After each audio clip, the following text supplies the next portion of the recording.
Look at this.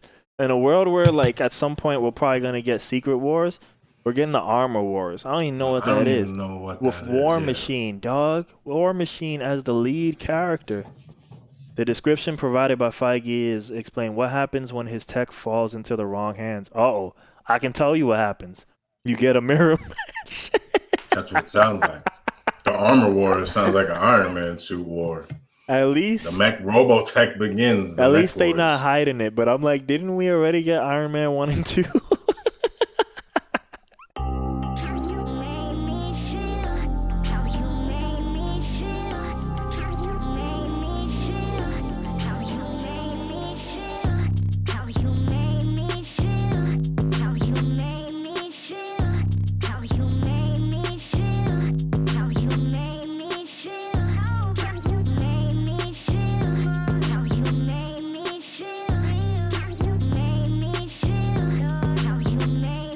Podcasts and stuff. We just started. Yeah. Bacon and eggs. We always trying to get ahead. Instead, I got left with no bread, no French toast in the morning. I'm out here yawning. Yet I'm mourning because that food is so crude it did me wrong. I wanted to be that ill dude, but here I am freestyling this song. Because I didn't get to hit it. No bong bong. No ghost face. Yeah, man, no hope. But this is what I gotta do. This is what it takes. I don't know. Very well. All right, the intro podcast bars. You know what I mean? No time it is. Yo, we can keep going with whatever we was talking about. Otherwise, yeah, we were talking about the lack or subpar security on presidents' daughters in like movies and stuff because they always get taken, but like not the presidents. You know what I mean? So it's clearly there's clearly a quality issue. The Escape from LA and is the Resident Evil 4 storyline, and yeah, man, it just be going down again and again and again. Again and again. You think they would have learned, you know what I'm saying? Like y'all gonna learn. They keep targeting the daughter. Like, let's up security, you know what I'm saying? It's tough, man. It's tough. Yeah. Yeah. And that all stemmed from Ego being kind of a slick player who also took the form of Kurt Russell or Snake. You're my darling, darling baby. I ain't a player. I just crush a lot. Yeah. yeah. I mean, I don't know how all of those things we just like from President's Daughters, Ego, Kurt Russell, Snake, and Darling, Darling Baby. Yeah. Yeah. Ego. I didn't make that up. But we could go on to official other stuff. topics. Right. We don't need to talk about yo. Now that you put that in my head though, like what you said right before we started, it do look like you just rode up from a mission. like I feel like there needs to be there's probably a vest underneath your chest. You know what I mean? Yeah. It looked like I might have been scuba diving somewhere or something like that. But nah, balaclava talk. I forgot what that mean again. What's that mean again? It's the ski mask. That's what it's called. Oh yeah. And then we looked up the definition. The real name for it, yeah. Ski mask is slang. Yo, so I heard an album today for the first time. And like, I mean, I don't know, it ain't that long because I like heard Neil's friend earlier. Yeah, I heard Matt. But I mean, I guess I heard an album today from artists I didn't even know exist. That's what I was saying. And it's like a hip hop album. And I heard pretty much the whole thing in completion, which has never ever happened. No fast forwarding. Yo, that's not true. But for the most part, no fast forwarding. Okay. But yeah, no, I heard Kenny Beats was streaming today. It took me off guard. I got to hear him a little bit while I was doing stuff. And then kept saying this guy's name, like Jetson. This guy, Jetson Made Beats, I guess, produced a lot of tracks for this other dude. So I was like, all right, let me just hear this album, see what they talking about. It was this dude, Jack Harlow. You ever heard of this dude? Recently, I saw his name. I can't remember where I saw it. It's probably on one of the hip hop culture YouTubes or something that I was watching. But I seen it. It might have been on Hip Hop DX or something like that. I seen. Oh, okay. Is that what the name when we was going down like the list of shit? I've seen it, but I don't know where. But it's probably I seen a headline or something with the name. But I'm not like familiar with his music or beats or nothing. Yeah. So I got to hear. I guess I ended up hearing that like that new album came out today. Kid Cudi came out today, but I didn't get to it yet. And I was never into Kid Cudi like that, so I ain't jump on it the way it seemed like all the Cudi fans jumped on. Like everybody who grew up on the Cudi, they seem to jump on it ASAP. Cause I guess he don't seem to be as prolific as some of the other people, you know. Okay, yeah, that's right. He dropped something. But so I do have it on my list to if I remember like at least go through it, you know. But like we'll see if it gets played or if it just starts getting fast forward. like, cause I don't know. I was comparing it in my head and I was like, man, this was interesting. Like maybe it was just like hearing it at the right time while I was doing stuff. But I was like, yo, normally I do. I don't know why I hear these people talk about these rap albums, the new shit. So I'm like, all right, let me hear it, and then I play that shit. And but I normally just end up doing this, you know, like a lot, you know. Maybe one beat is hot, I say that one thing, and that's it.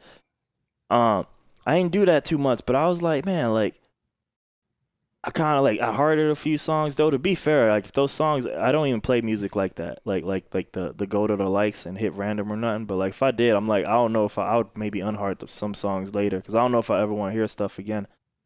But yeah, I was thinking like, man, well I know I heard like 2 Chainz album recently, and like that probably was like a toughie, man. I just fast forwarded through that shit, you know, like. But I was like, man, Benny the Butcher. I just never finished it, but actually, I don't even think I fast forward any of that shit. But I like Benny, so. But it just had me thinking. I was like, cause all the beats on Jack Harlow, he a young guy. Like I could clearly tell that much from him. You know, he a young guy. I'm assuming he white too from some of the stuff he talking about. Um, Mm. but I'm hearing it, and I was like, man, I ain't skipping this. Like I do. I feel like a lot of the Atlanta stuff. You know, like that they be hot Okay. topic, and I was like. I wonder if a real because I mean, and this ain't to say like he nice or whack or nothing, because I feel like for me, the rapper probably has little to do with it, and I was like, man, I think just his beat selection, even though there's 808s galore, a lot of it just has like melody in it, you know, like, and I think when I'm thinking of like 2 Chainz and a lot of the other family like that's coming down through that lane where I give them chances, even though they 808s, they just be like dark and no melodies. You know what I mean? Like it just be these rhythm fest, you know? Like percussion fest. And I was like, Mm. yeah, like maybe that just don't do it for me as much. But yeah, I ended up saving like a bunch of shit.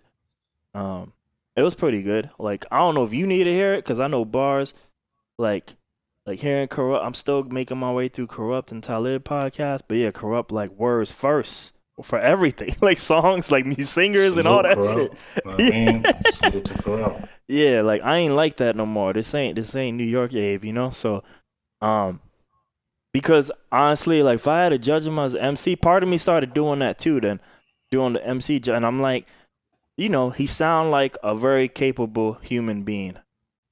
But I don't think I need to recommend him to you. Like if we just talking about him as a rapper MC, you know what I mean?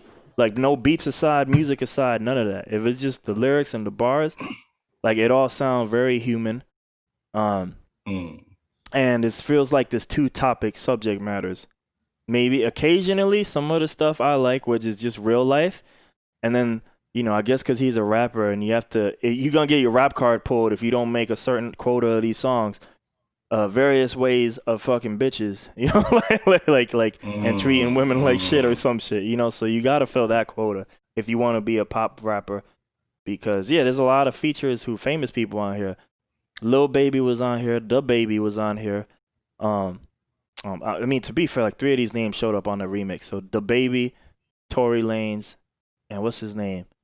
Um, Lil Wayne, OG Lil Wayne, Mm. you know, which is crazy calling Lil Wayne OG because because I feel like I've been following him since the Hot Boys, so it's just like even though he's not even my favorite rapper like that, he might be like one of the people that followed him a majority of his career just Mm. because I was there like in the beginning, even though I ain't stick with Right, him right. all the way, but just to see like pretty much the whole ride, you know. So it's just kind of funny saying he OG now. Um, But yeah, but I think the most shocking feature, and I'm hearing it. I'm not even looking at this album. I was just hearing it, and I was like, oh, these are some good songs. So I was hard on them. Then I hear this voice come up. It's like, I know this dude. I feel like I would listen to this dude, and I had to look at it. It was Big Sean. I was like, damn, Big Sean on this album too.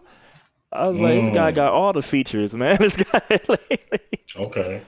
But yeah, it's like, it's very like normal, like just him. Like just him. So I don't think you need to hear it unless you're just curious about the sound or beats or whatever.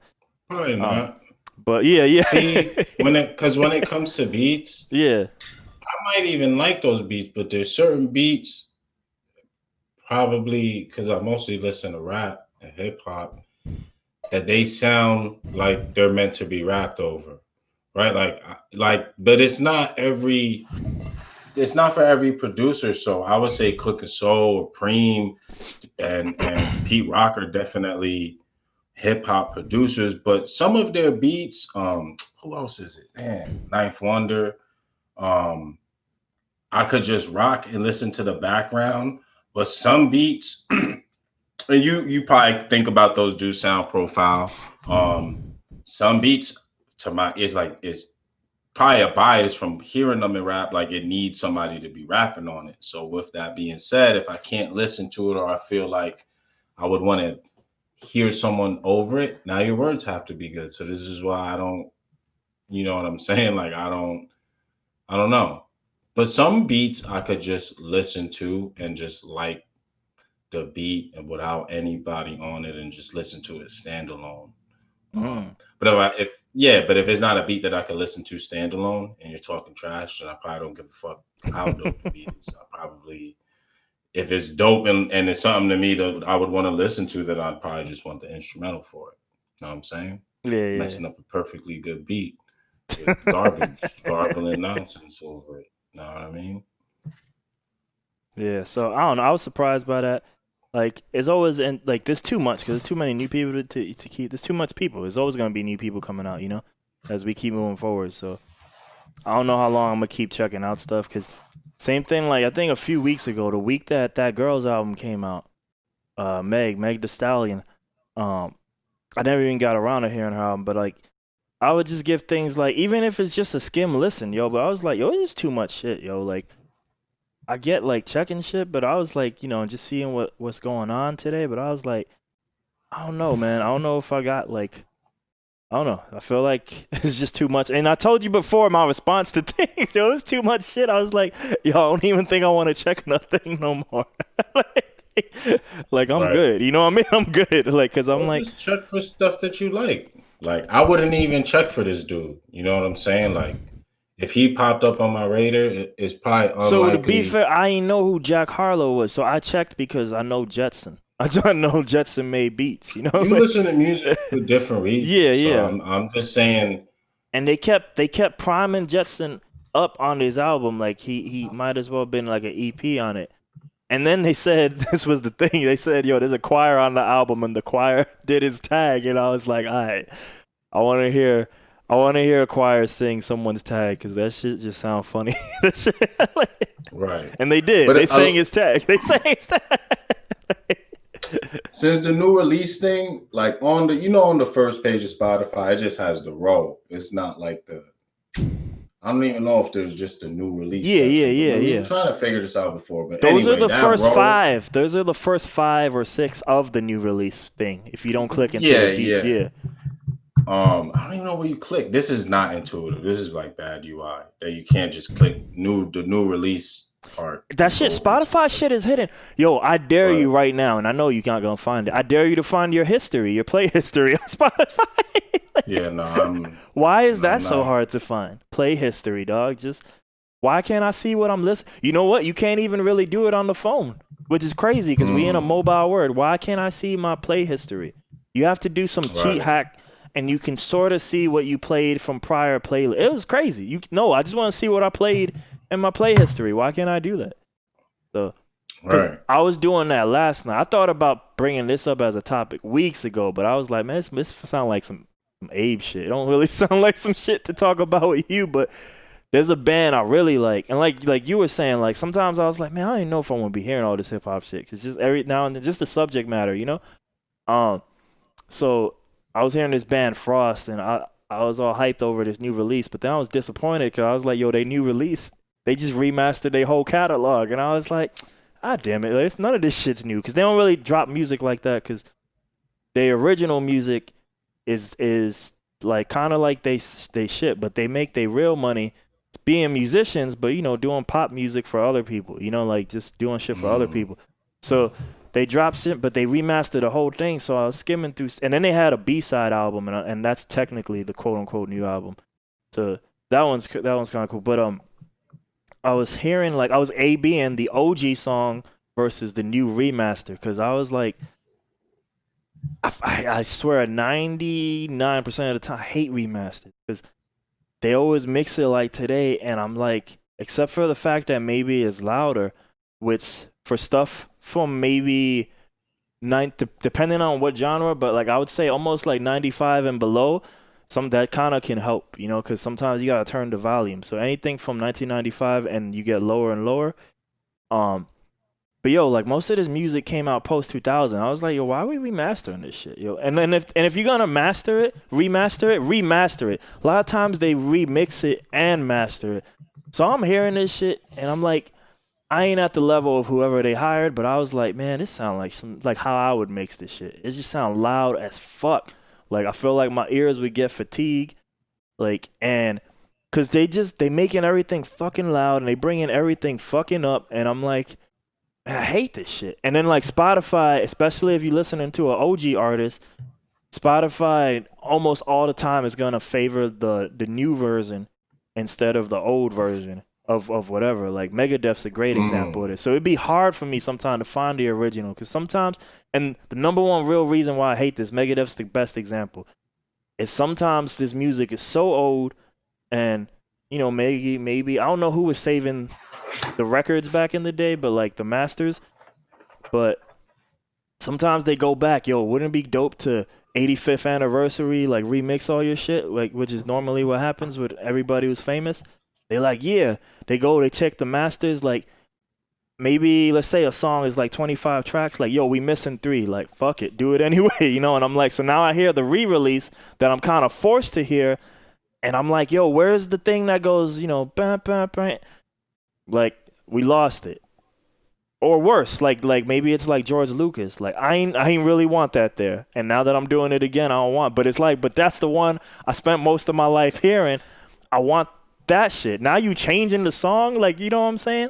Like Megadeth did that shit, and that shit kind of pissed me off. I hated they remasters, yo. But now in the Spotify world, it's hard to even have that choice. Like for some of these groups, because some of them don't make it obvious. Like this band Frost made it clearly obvious to the point that they even made brand new covers.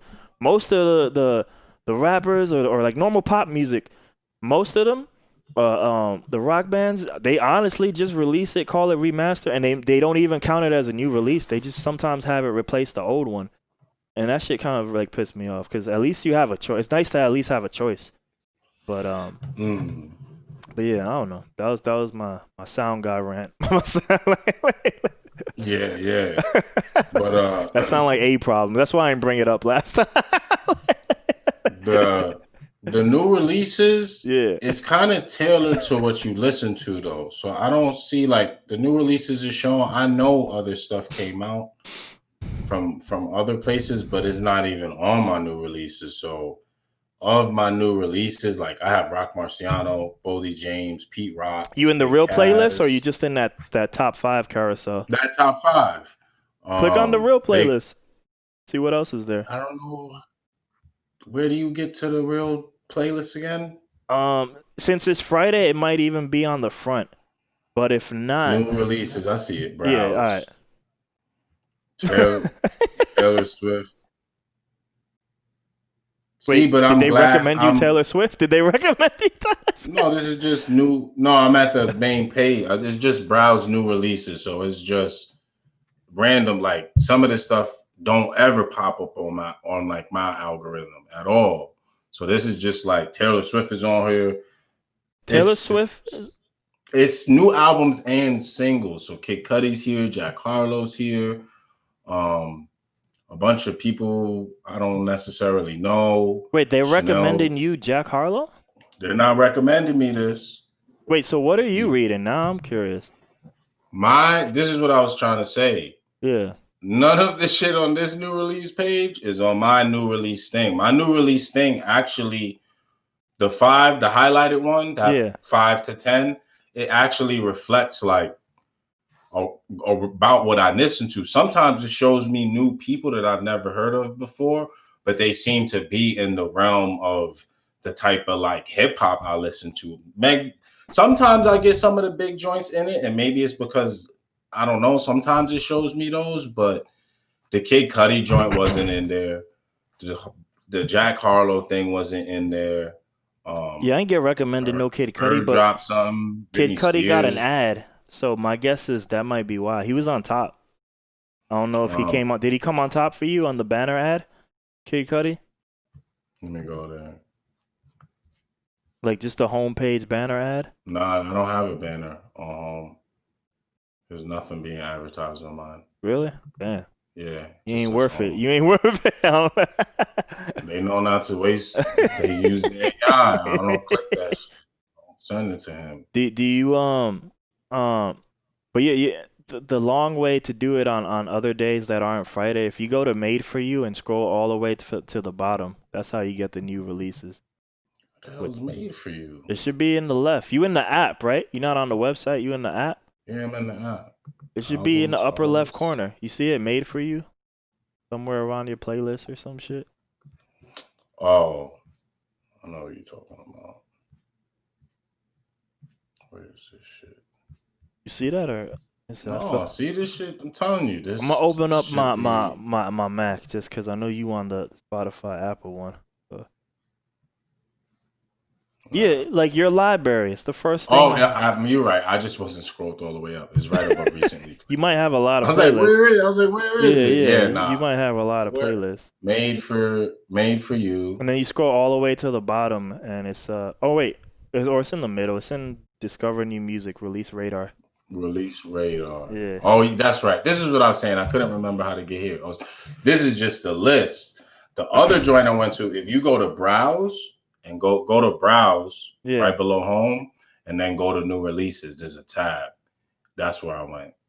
And that just kind of so this is pop culture. This is the world. Yeah, this is that the looked real like shit. a broad. Yeah, that looked like a broad, crazy one. This is cool. This is like this is cool. I didn't know about this. This is also dangerous because now I might. I just found out right now. Trying to look for what you just told me. That I just found that. Yeah. Okay. I remember this list. G-Eazy so this is deluxe edition. I should probably scroll through this then. Almost. Because that want to be tailored to you. The new release. This is the world. I see Necro's on here. No, the Release Radar. That's what I meant. That's what I mean. In case I miss some. Oh, and then look, even if you do it your way, browse new releases. The Release Radar is right there. Oh, is it? I didn't catch that. Yeah, okay. New Music Friday is another popular. Oh, playlist. I see it. But Release Radar is right next to it. That's the one for you. So. Yeah. But it's usually the ones that it highlights on that panel. They're usually pretty. It's usually pretty on point with what I kind of listen to. Well, because those pop shit sometimes it does show me like just shit sometimes too. That's like okay. Well, the carousel comes from your Release Radar, so it should be on point. But yeah, now so a lot of what I'm saying is a lot of stuff don't even get recommended for me to even really know what's coming out unless I've seen it. So yeah, you know what I'm saying? And like I saw Kid Cudi was coming out of album pie because it's I was at Hip Hop DX or saw it somewhere else, the headlines and shit. Because they always have a new release article on Fridays too. A lot of places to show you what came out. So sometimes I'll see there. Yeah. But very well. Very well. I've been listening to music too much lately, to be honest with you. I feel like I've been watching more people's timelines, podcasts in the background. That's my main thing. I like that timeline on movie. It's called movie timelines, the YouTube channel. but I like it. Yeah. I feel like I'm listening. I feel like, yeah, I can't. It's hard to recall lately any times of hearing music because, yeah, this is fun or dope. It's usually out of curiosity. So there's a lot more first listens. I would say that's probably like most of my thing. And I probably need to get out of that habit because, yeah, that's turning music into work, you know? And just like you said, like maybe just chill the fuck out because, man, like I've been stumbling into. Sometimes I would like to go down this I don't know, like I don't even know how you would do it because I don't know if they popular enough. But there's this record label called Inside Out, and they're a prog rock label. But over the course of years, I'm like nearly every band that I was into, and this some of this whiff is like 20 years, you know. But I'm like they've all winded up on this label, like even the Mighty Dream Theater, you know, like are sorta on there, you know. And they're like the actual famous band, because although usually prog rock is like a niche thing, you know. But I'm like, man, like everybody from my childhood is on this fucking label at this point. I'm like, this is crazy. I'm like, how did this guy do this? It's like a fucking like it's almost like a, you know, like the role in Bad Boy just being under one umbrella. It's like crazy. Like yo, you know what it is actually? It's like fighting game community. It's the Empire. When he had what's his name? When Triforce had everybody under one brand for a little while, you know. But what was I don't even remember why I brought that up. But yeah, I'm like, man, some of this shit I would like to hear, just to either to hear the old stuff or just to hear like what people doing new. Just because a lot of that shit just be like way more melodic, you know, than the beats, you know. And I still like making them, but I'm like, I just don't know if I want to be hearing this shit all the time, yo. Like, cause outside of the like the curiosity to see what people doing and maybe like change my game a bit, I'm like, all right, after 4 bars, I'm like, cool, got it. Because it's normally just a loop, you know? I was like thinking in my head, I was like, yeah, why shouldn't songs be 2 minutes, 2.5 minutes now, yo? If we just making like 4-bar loops, you know, like what? And the variation is, yo, we pulled out the percussion. I'm like, you should wrap it up. Maybe it don't need to be 5 minutes like a 90s Cool G rap song, you know? Because, you know, just to like, that's how you keep it interesting, you know, since we're not gonna. I heard somebody bring up the why the times was short on something. I can't remember what I was watching. Bring up what? And why beats are shorter or like songs are shorter. And somebody was getting interviewed. I think it was on Doggy Diamonds. He was interviewing somebody. And he was asking them about how they rapped and do they still follow like kind of the 3 verses and 2 chorus 16s, the old kind of format for the rap songs. And he brought something up. I don't remember what it was, but about the format being different now. And he's like, yeah, beats are or songs are shorter lengths. And he was like, something to the effect that like, he was like, well, sometimes it's because the producers are making shorter beats. And then the dude responded, he was like, nah, you know what they doing? He was like, it's because something to the effect like they're just taking it and they don't even know how to extend it or something like that. They don't even know how to loop it. So that's why you're seeing that. That what he was like. So you know, in my head, and I used to talk to you about this all the time, like why people doing this. But this is probably why. Like, so one, you said they don't even know how to loop it, but basically this is all people rapping on the stereo track, on the 2-track. They just literally rapping on an MP3, you know.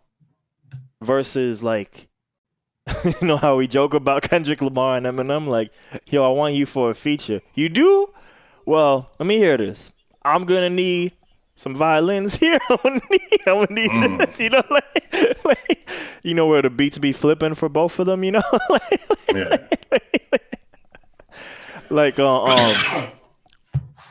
So yeah, like, but that's them working with people. Like, I want you to do A, B.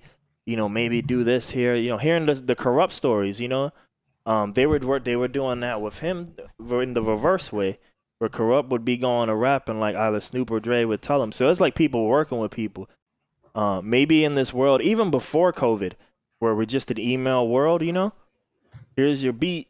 You know, like that's it. You know, like so like yo, yo, Illmind, I like this beat. Can you do something? Like, and I think if you on like a good relationship with Illmind, that probably is totally realistic. But you know, if you just shopping for beats, you might. And it's let's say you on like BeatStars, right? Like one of these beat websites. You probably just gotta work with what's there. So either you gotta loop it, cut it up yourself, or something.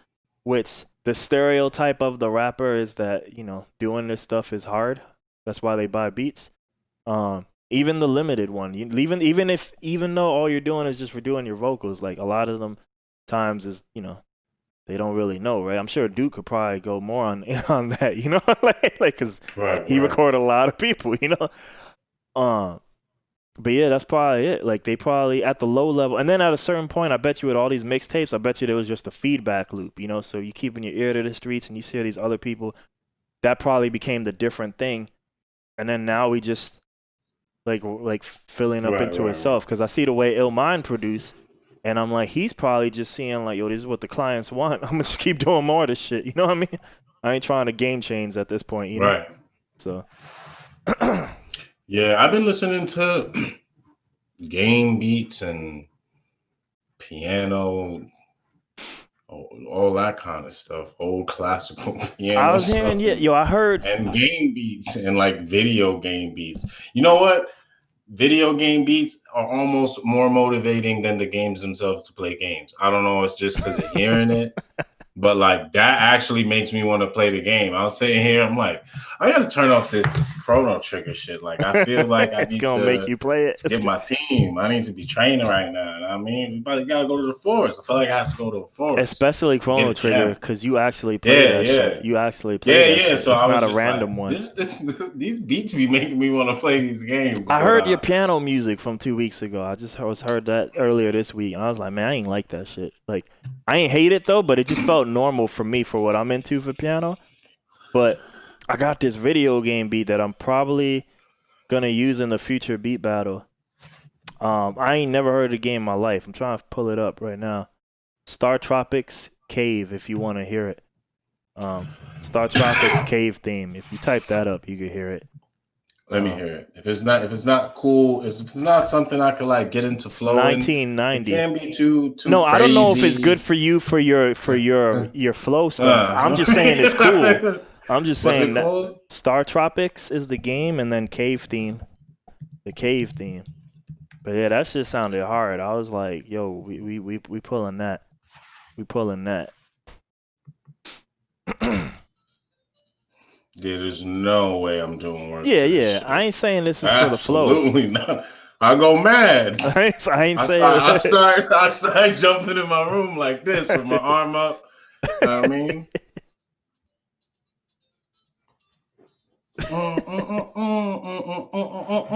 It's got that old Nintendo instruments, the game instruments. Damn, that's the old Costa del Sol before with the old audio. Maybe that's where they sampled it now. I have this game. You do? I never played this game before in my life. It's on the thing. It's on that little Nintendo. Oh shit! I just saw the cover for it. I was like, oh, this is on the thing. Pretty sure it is. I've never played it. I don't know what it is. It seemed like people know what it is, like, but I ain't never heard of it in my life. It must be one of the classics because it's on there. It's only like classics on it, but that one I've never. There's like one or two. Classics only. Basically, legends only. You know what I mean? Yeah. Math. In math, we trust. But yeah, the game beats be background stuff. Sometimes lo-fi stuff, but lo-fi stuff almost doesn't. It's just kind of like cool background stuff. But I don't know that it makes me focus better. The piano stuff, like that style, I don't even be listening to it really. But aside from silence, I guess that, like, I don't know. Like I feel in my mind anyway that I really be, I don't know, focused on whatever I'm doing more. You know yeah. No, I get it. I ain't saying it's like, but, I'm just saying like, because I do like piano and stuff. It's just, that shit is just, I can't. Because it probably worked perfect for you. Like you saying, for being in the flow and all that. But I'm like, I need my piano to be ill. You know what I mean? I need my Yeah. like, I don't listen to music on that level of listening yeah. to. I wouldn't know what Yeah, I'm no, I'm not listening to saying you on need that to change level or not. I'm just if saying I like, heard it. but I'm always curious because, like I said, I do the curiosity. So everything you always say for song of the week, it always gets like some type of listen at some point.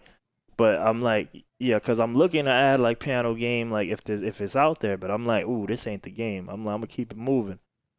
I'm gonna keep the piano game moving. Well, it's classical though, right? Is that would be classical? Or do people? I Yeah. guess you could do crazy things in anything. Yeah. Or But any like for me, style. like it's not just piano because he does more electronic-y things. But like my homie would be like more like Nils Fram. I feel like some of it could probably fuck with you, but some of it might be like too much. I don't know. Didn't I mention that to you? But it was like a simple song, maybe. Maybe, yeah. He was on the list. You were like, or maybe it was a different name you recognize. Yeah, I don't think You Nils was were, on the list. let me But see. Let me N see. There was something you recognized. Nils is his first name, and then Fram is Let me find it. It's eight FRAHM. No, it wasn't. It wasn't his name. It was some other dude's name. Yeah, I Um, figure because I usually he's like I don't know I like that he in terms of new people like because I've liked him for years now but I'm counting new like as we get older right it's tough for people to kind of crack those barriers right like a lot of the new musicians I probably like them more for the story than the music right like Maybe it was Russ. Hans Zimmer or something. It was a name that you Oh well recognize yeah because I probably don't know Hans Zimmer that's the people's king name. that's one of the goats Or Jonas Brahms. That's the name that oh you well that's just an remember. OG that's like Yeah. That was the that's name that a you called out. 5-star OG. Because you were like, Brahms? Yeah. Yeah, that's who it That's a was. I five was like, star who did OG. you remember? Yeah. Um, what was the name of the person you said? Nils Fram. That's why the friend from, that's what made me, I Yeah. was just like, oh, okay. But yeah, okay. That's what But it I was. always I probably go extra crazy. That's what I'm saying. I would have remembered you liked them. Cause I think like for new artists, I like cause like that whole thing like where that's where older it's harder for us to get into new people and stuff. Almost every new artist I'm a fan of, I'm probably more a fan of their story and their lore than I am of of uh of maybe their music. Like I love Kenny Right. Beats, but I probably like him more as a person than I'm out here bumping his tunes. I love Yeah. I love Russ, and that's the same thing though. I respect the man, then I love the legend, and I give his stuff a play just like I give Kenny Beats. But that might be it. They might not have the replay value for me, but I love the story. But like Nils Fram, like at this point, I probably liked him for years. But I like in terms of new artists, that might be like not that he's even new, but I mean new for me. Like people that have come later in my life, that might be the last one that he just like stuck around, and that's it. Because I probably get into him at some point post 2015. Mm. Maybe post 2016 because I was on the road 2016. So, but yeah, like yeah. So I don't know. That's always a big one for me. Mm. Let me see. I don't know. I don't know if I had more music stuff here. Maybe in the actual topics without looking at the phone, but the big story was the Disney thing. So should we go into that little Disney investor thing? What specifically? Well, Talk just like I did about with a lot of HBO Max, things. I was just gonna keep name dropping, seeing which ones you're not interested in, which will probably be everything. Oh, okay. Cause The we trailers. talked about the main ones like Loki and shit. Whoa, we didn't talk about this. Disney Plus is increasing its price to $8 a I saw month. that. I saw that. Well, that's not bad, but they I getting you saw ready that. once a year, once a year. Yeah, once they a, were there. I the guess Netflix crack. is every two. It is their Yeah. pattern. But yeah, I saw an article about that on like CNBC or Trying to see something. like what's the good website to pull up one that has all of them shits, all of them shits. All the dons, Yeah, the like dons of the diggy. um, or I could just say. I feel like there was another. Oh, so yes, that was the other music thing I was gonna say. Well, I'll try to look this up. Um, see everything invested. So I'm hearing Corrupt talk, and he's like, yeah, me and you were on MC8's album. So I heard like 3 MC8 songs too today too. I ain't expect to hear that. And I liked them all. Mm. I ain't saved one of them though. Because Corrupt didn't rap on the other one. Corrupt came and did Gangster Talk, and I was like, what the fuck? But Havoc opened up the song, and that was shocking. But I wanted to hear Corrupt rap. He didn't rap. He just started talking. he just I was like, all right. I was like, the MC8 Talib song, though, that was dope. I heard that one twice. I don't do that shit. Like, just to hear Talib's verse, he sounded like perfect on that beat. I was like, man, MC8 got good beat choice. Like on this, like I only heard those 3 songs, but can't remember what was the third one I heard. There was a third one I heard. But yeah, that Talib one, that was dope. I expect to hear that. Normally it's cool. Oh, who rapped on it? I guess I could just open up the Spotify. But so there was a beat with on the MC8 album that DJ Premier produced. So it had Creme. Oh yeah, it's probably in the light songs because I did it pretty quick. It had Conway on it too. Okay. So it was MC8, Conway, and DJ Premier. That was it. DJ Premier messed a lot with Griselda, or they cross over a lot. That's the first time I heard Griselda. When I didn't know who it was Headlines. I always say Headlines produced by DJ Premier. I thought Westside Gunn was like 16 years old. And I was just like, who are these people? Because I just had it on and it was just auto playing. But yeah, it was a Creme track. That was my introduction to Griselda. And then the second time I heard Westside's voice or that song again, I was like, yo, who are these people? And I actually looked at the names. And I think I bumped into Fourth Rope. And I was like, oh, I like Westside. I like this. Who are these people? This Griselda. But yeah, what you talking about Disney? You know how we talk about MC8 and because I was looking, I'm trying to find a good one. I was trying to find a good one. Beats. I was trying to find. Hey man, like that's the one thing I gotta accept. That shit probably gonna dominate a lot of my life, the music, in one way or another. I mean, I found this one page that got extra stuff. So I don't know if it's gonna, but I had one the other day that had everything. Like all the non-Disney stuff. I'm sorry. When I say all the stuff that ain't Marvel, Star Wars, shit I don't care about. Here's everything. All right, so here, let's go. Disney got 87 million subs, and it's getting more expensive. No one messaged me that. Wow, how come no one messaged me that? I don't worry. Shout out to the homie DAM. He's paying for my Disney. So for now, like, that's the big homie right there, you know. Raya gets the premiere. This is crazy because it's like all I heard yesterday was Marvel and Star Wars because that's the world I live in. Who knew they had other IP? So something called Raya is gonna also come out. I guess they call it Premiere Access. This is called good marketing. I don't know what HBO Max did that pissed the world off. But man, they drop a movie on their streaming channel and hate. I don't know what they calling it. Disney, they even gonna release it in the theater the same day. Hate. Disney calls it Premiere Access, and they don't even mention the word theater once. Wait, what's this? Streaming access of the film? Oh, actually, it will be released in the theaters too. Oh, look at that. But all I'm saying is, where's the Disney hate here? You know. Like, like you know what it is. You can't announce all 17. You gotta announce it one at a time. You know what I mean? Like that might be the trick. You announce all 17, people start flipping. You gotta like ease them into it. You know? Right. But yeah, Raya and the Last Dragon. I don't know what this is, but this is probably on that. You know what's lame right now with the movie? It's just like me and on the personal stuff, right? It's just. All I care about is the Marvel and Star Wars. All the movies that come out right now on demand are just Disney. And it's probably going to stay that way. It's probably going to stay Raya and the Dragon? And the Last Dragon. Yeah, I don't know what that is. This is a kid movie? Probably, yeah.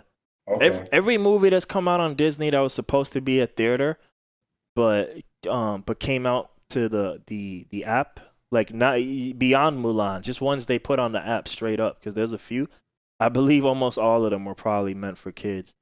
Yeah, which makes sense. Disney. The Christmas Soul is dropping, which is the Pixar movie, which I'm gonna assume it's probably gonna be dope because I feel like Pixar to me they probably bat like 90%. You know, like probably all they shit is dope if you take the time to watch it. You know, so but you know that those are arguably kids movies too. You know, no matter how serious it might be, like Up or something. You know, like it's still a kids movie. Right, they're meant for the adults to be able to sit through, and it's not like absolute just pure kid stuff. You know what I'm saying? Like I don't know how many parents got the stomach to sit through G.I. Joe, even though you know what I'm saying. Like, well, hold up, stop. I'm sorry, is G.I. Joe a kid movie to you? The cartoon. I'm talking about kid. Yes, G.I. Joe is the movie. A kid's cartoon. No, not the cartoon. Oh, okay, my bad. I thought you meant that movie that came out with Bruce Willis. You don't got no kids. I never seen that G.I. Joe movie. Talking about sitting through kids content. Yeah, I got you. 35. I don't need to learn the alphabet. I don't need to learn numbers no more. I know how to speak the language extremely proficiently.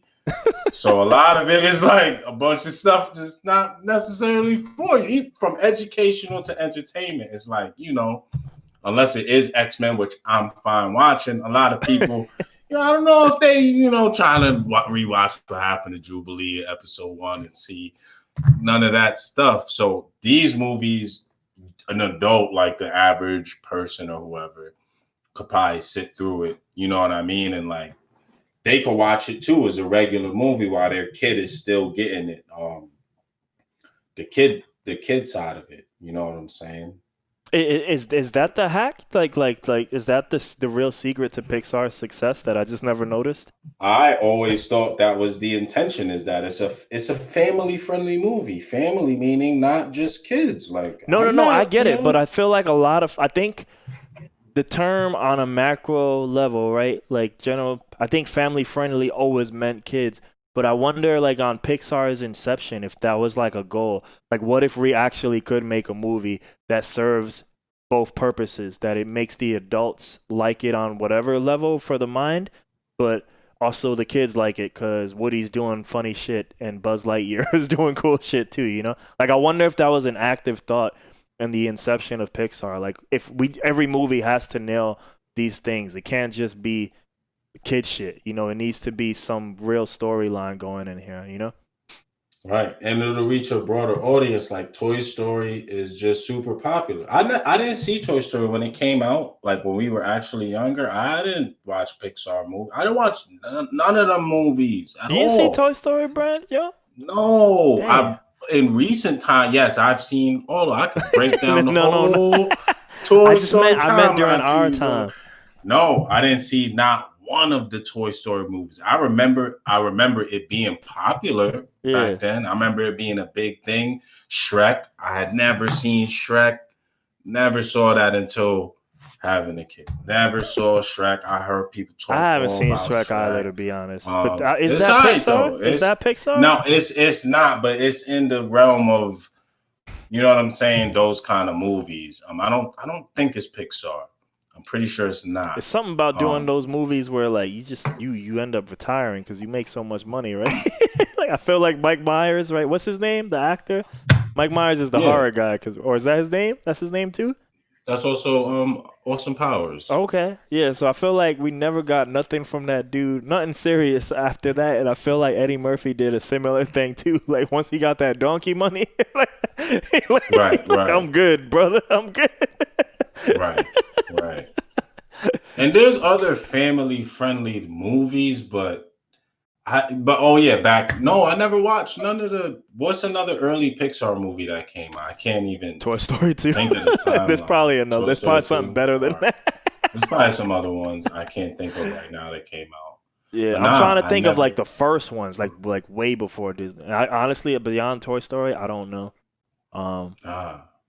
Yeah, I don't know. I was probably anti-Disney, you know what I'm saying? But as a kid, I saw The Lion King. I saw, obviously, a lot of the other... You know what I remember about Toy Story, dog? The Genesis game, and that being, like, one of the ill games. Like having that difficulty and shit. Like, Even Toy Story might look like Right. it's for kids, but you better be a G. But Toy Story is kind of ill though. Like having seen it now, I don't know what I would have thought of. I don't even know. I'm glad I kind of didn't see it back then because I probably feel like a lot of it would have just went over my head at that time, and I probably wouldn't have cared about the on screen. I'd rather watch X-Men That's or how I Dragon Ball feel Z about or Matrix. Like, it wasn't until you enlightened me. That's how I feel about Star Wars 1, 2, and 3. And I often think about watching it just to catch those things that you taught me about. But, like, I only caught those things recently too, but yo, but I've like, seen it before. I just don't want to sit through Star Wars 1 where he's a baby and pod racing. Like, I really don't want to sit through Yeah, that. you don't need to see that one. Yeah. like, if anything, I'd rather fast forward to Hayden or something, yo. But, like, Honestly, for the big, I mean, yeah, you've seen it already though, but like that's not my favorite. That's not one I would like to rewatch. You know what I'm yeah. saying?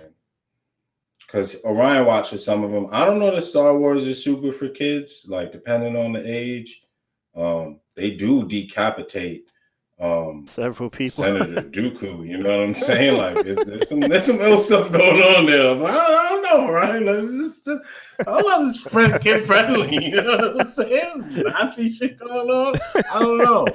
I don't quite know if it's Yo, friendly. Rogue but, One had every protagonist die, and there's like a severe thought of impending death that no matter what we do, we're all gonna die for a good majority of the last 45 to an hour of the movie.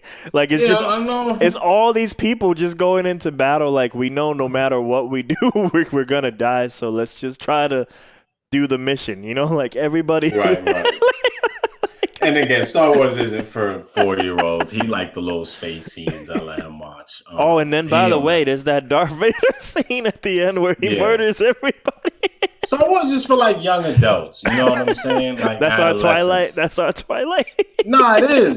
It's because Twilight's kind of that's for a certain age group. You know what I'm saying? Like, yeah. There's bisexual overtones or undertones in there, you know what I'm saying? From what I gather, I've never seen any of them. It looks like people kissing it and there's love and things like that. Love. You know what I'm saying? Yeah, look like there might be themes in it for a particular age group that's before being an adult though, you know what I'm saying? But yeah, no, I never saw those. I never saw them back then. All right. They ill though. They all ill. The Toy Stories are kind of ill. They kind of set. You know what I haven't realized? seen 4. Real quick, have you seen 4? Like, cause I definitely is it worth watching? 4? Cause yo, maybe I was just in a bad place in life, but I just got bored in the first 15 minutes, and I never. Cause you ain't trying to watch Toy. I mean, thematically, that one is kind of it's what the rest of them are. And what I was going to say is 2 things I know. Like, one, they're all very cliche-ish in a sense, right? Like, all of them are, but it's, you know, you're sitting there with the kid and you could just watch it standalone. There are a lot of, like, cool themes and subtext in a lot of them. But what I realized is about a lot of them, and I thought about this with showing some of even the ones that are for little kids, I started thinking, like, I don't even know if should I show these to him? They're all really depressing stories. Yo, Toy Story 3. Really I love when Kevin Smith describes Toy Story 3 as the toy holocaust, and they're all waiting to get incinerated. And again, just like Rogue One, they all accept their death, holding hands. Toy Story 3 is nuts. It's the illest one, dog. It's like a toy mafia, like running the toy home. There's like some of the toys is getting abused. I'm like, you know, should he be watching this? Like, that's why this kind of ill. You know what I'm saying? Like this, I don't know, man. When I rolled into Toy Story 4 and it was normal again, and it was just this guy, like Woody had like fear of attachment issues and shit. You know, fear of. It goes more into that kind of stuff. Yeah, like I just was like. It's more of that. 3, you know, is a combination of like 2 things. Like 3 was, look how serious 3 was, right? But then also, it's one of these sequels, similar to like Star Wars 7, like 30 years later, like really, you want a sequel? You know, like those are those too late sequels where it's like do we really need it now? You know, do we really? I probably definitely don't. This is what I'm saying though. Like, no, I don't think Toy Story for me. Now you know how they get me. You know how I'm caught because I'm a parent. Yeah. Otherwise, no. I probably would have. I might have never seen Toy Story. I might have never revisited a lot of this stuff. Like, I can't see myself having watched Lion King. I can tell you how many times I've seen Little Mermaid recently. You know what I'm saying? I know all the songs now. You know what I'm saying? You probably saw Up, right? You saw Up? It's been on, that's not one that I've quite, got deep into yet. Well, you see, like me, I ain't a parent, but like, and again, I'm a huge Kevin Smith fan, huge Mark Bernardin fan. So yeah, they're looking at things artistically and shit.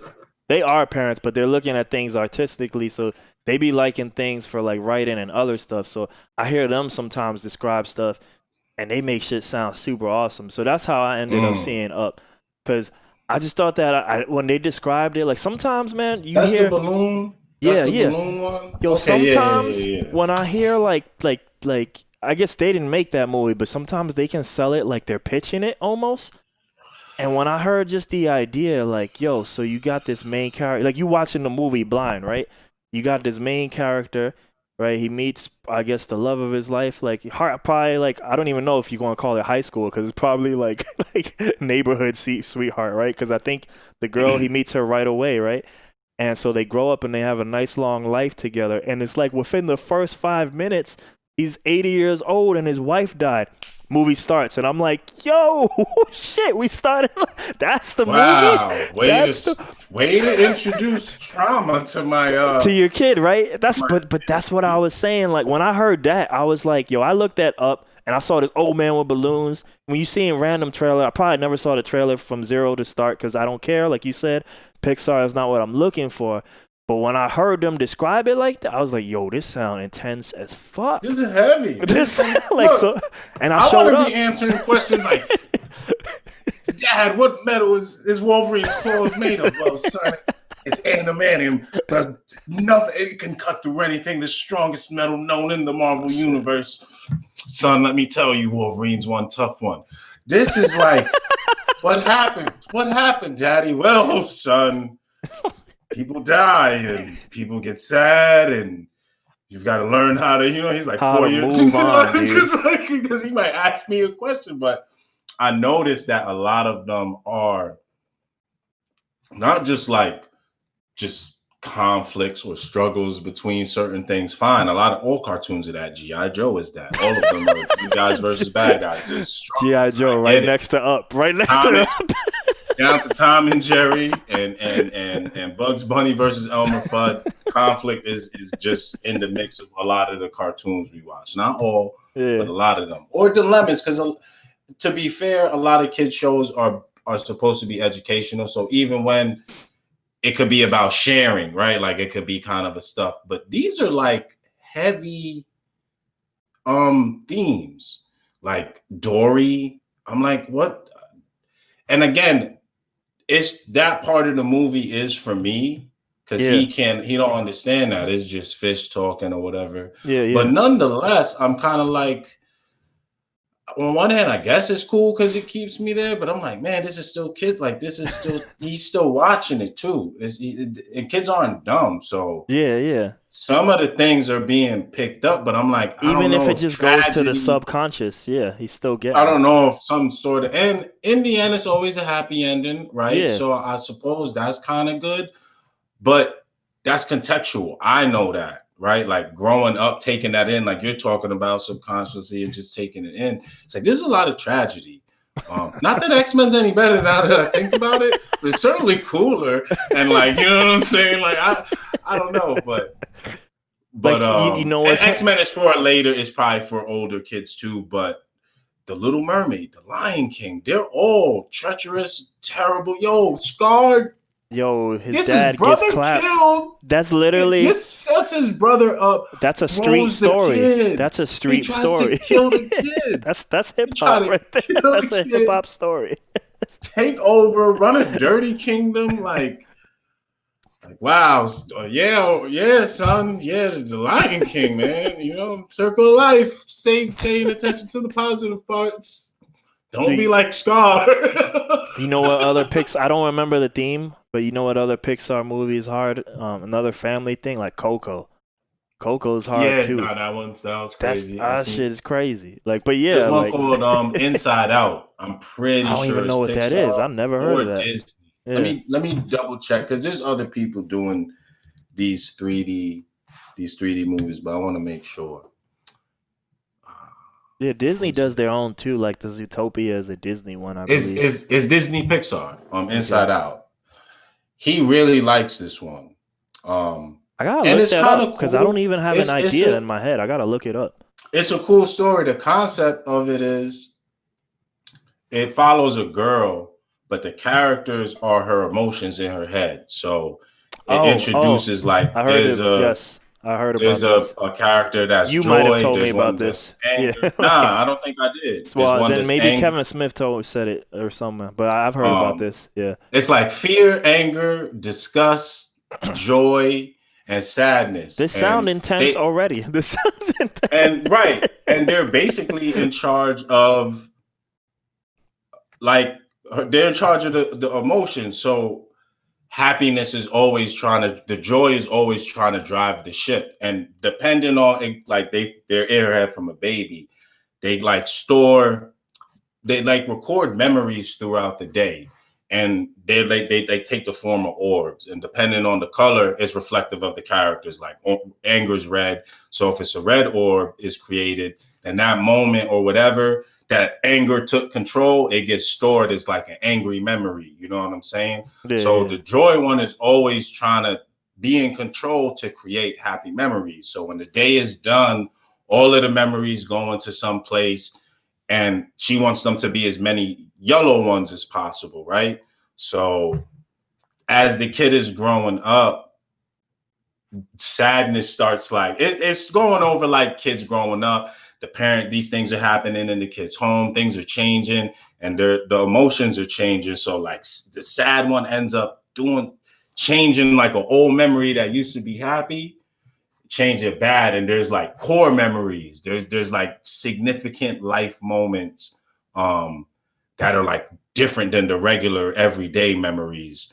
And they try to keep those happy, but she turned one to like bad. Now the girl's like looking back at it as a sad memory because where she is in life. And not to go too deep into it, but the ill plot part of the movie is some shit ends up fucking up, right? Like in the head, in the little control center where they are. Yeah. And sadness and joy get ejected from the control room. And like they gotta make their way back. But while they're not there, it's just symbolic. Like she couldn't feel joy or sadness. So only emotion she had in her head was fear, disgust, and anger. They're all cool though. Like the characters are kind of neutral. They got their personalities, but even they're cognizant. Like fuck, yo, Joy's not here. We can't be happy without her. And so the story continues along that path, and it's basically happiness trying to get back to the control power so it could create happy thoughts. But perspective and like the emotional play and the way the story plays out and all of this stuff, like it's conceptually, I was like, this is pretty ill. Like it's a cool story. Definitely over Orion's head. But again, it's like it's like sad though. Like I can see why a kid likes it. The orbs, it's funny things are happening. But there's like a lot of really like sad shit that one of the characters has to sacrifice himself. He has to be forgotten in the forgotten memory place in order to like boost. They have to like boost out, and he was too heavy. It's the old like he got to jump out, so it's lighter. But I'm like, now everybody can come on the journey. But you know what's crazy? You know what's crazy? What? Kids are emotional. He'll get upset in movies where it had an upsetting scene. Like if the characters are crying on scene or sad, yeah, he could pick that up and he'll be sad. So in this scene and he don't know what's going on, like he don't know that the character's sacrificing himself because he's too heavy for the thing to like fly off. But it's a sad moment. The music changed sad. The other characters sad when they realize that that's how they got up there. His dude left himself. He fades away. I was just like, damn, this is a terrible salute, dog. You know what I mean? Got the mission dog soldiers. Got you know what I mean? Elephant guy, you were so good. I'm like, damn, this is it. But he get upset during it because the character's upset. And that's just tying into like, I don't know sometimes about some of it. You know what I'm saying? I'm like, damn, some of this shit is kind of crazy. But that one's kind of ill. I ain't gonna lie. That one is. I might have to check that out one of these days. Yeah. Yeah, nah, it's wild. It's got some ill concepts, like the way it's written. It is dope. It's real, like ill writing for it. But I would have never watched it. Otherwise, yeah, seen it if he didn't like it. He the one who put it on. Inside Out, Inside Out. I'm like, all right. I started watching it. He kept saying core memories. I was like, he found the marmor. I was like, what is it? It's a core memory. I was like, what is a core memory? And then I ended up watching it, and I was like, oh, okay. But it got some jewels in there. You know what I'm saying? Sometimes Jedi shit is in there. You know what I'm saying? That Jedi shit is in there. A lot of the out the box stuff comes probably for me, like from them. And so that's how I end up watching Pixar, like Kevin and Mark. But sometimes, you know, just like I'm checking out all this music because maybe that's more in line with what I do. I think sometimes they be liking stuff because it's more in line with what they do as creators and writers. And some of that should be too much for me. And did I tell you I started watching Mank? I don't even know what that is. It's a Netflix movie, came out very recently, maybe in the last week or two. It's black and white fully, taking place in the 1930s. It got the score by Trent Reznor and Atticus Ross. With Trent Reznor's the Nine Inch Nails dude, so I'm at least excited musically. But it's about the origin story of the making of Citizen Kane. And Orson Welles and this guy Harry Mankiewicz do it. And that sounds interesting. I couldn't take it, man. I couldn't take it. And I can't remember. I think Kevin described it to Mark. But those guys are film buffs and love that shit. And I think that's why they could appreciate. But that shit was 1930s talk, and it was just like, right. It's not exciting. Even maybe. Like some of the sound, like when you hear it, you could tell they're trying to make it there. And I was like, my mom was like, "This shit's boring as fuck." She didn't say it like that, but she I could tell. Right. But like, right. Yeah, that shit was a hard thing. I was like, yo, I don't think in this world, man, where there's just 10 billion things to watch or do in life, it's like I ain't gonna, I gave it a shot, right? What more can I do? Yeah. Like but the I'm Pixar joints are hard though. What's up? Pixar joints are definitely hard, and they're very. I haven't seen a happy one yet. I've yet to see one that was just like a happy story. All of the Disney movies are built on tragedy. All of them. It's the Disney way. But they're all have interesting, moral stories, I guess, to it. Outside of like the bad side of Disney. But yeah, some of them are kind of heavy. One day, like I don't want to do it now because I still want to go through more Disney stuff. But it's like I was like, man, I gotta go through the whole Pixar list and just see if there's a chance of happiness. Because even Cars, I'm sure, is some crazy tragedy in there or some shit. It's funny. I don't know nothing about Cars, but I mean, Cars might. Now that you say that, because that was one of the early when he go through phases. So it was a car period, and now that was before the app. Was before the app. Know what I mean? Minions was the first. Minions was actually the that's first. That's not Pixar, I think, though. Or is it?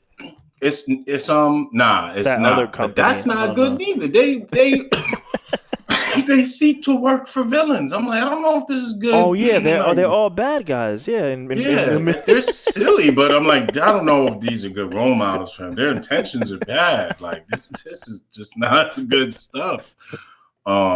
That's funny. I forgot what I was even saying, but Cars might be the least depressed. It's still a tragic story, but it might be like the least heavy one that I've seen because he lost his tire or some shit. It's some basic story. No, Abe. No, you said less depressing, so I was like, losing a tire for a car is probably like a huge tragedy.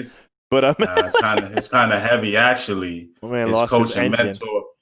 he loses his coach and mentor who taught him how to race, and he's having the old man self-doubt. car, which was that old actor, right? And he gets into an accident racing. He's like top of his game, gets into an accident racing. This is Cars. This ain't the first one. This is Cars 3 I'm talking about.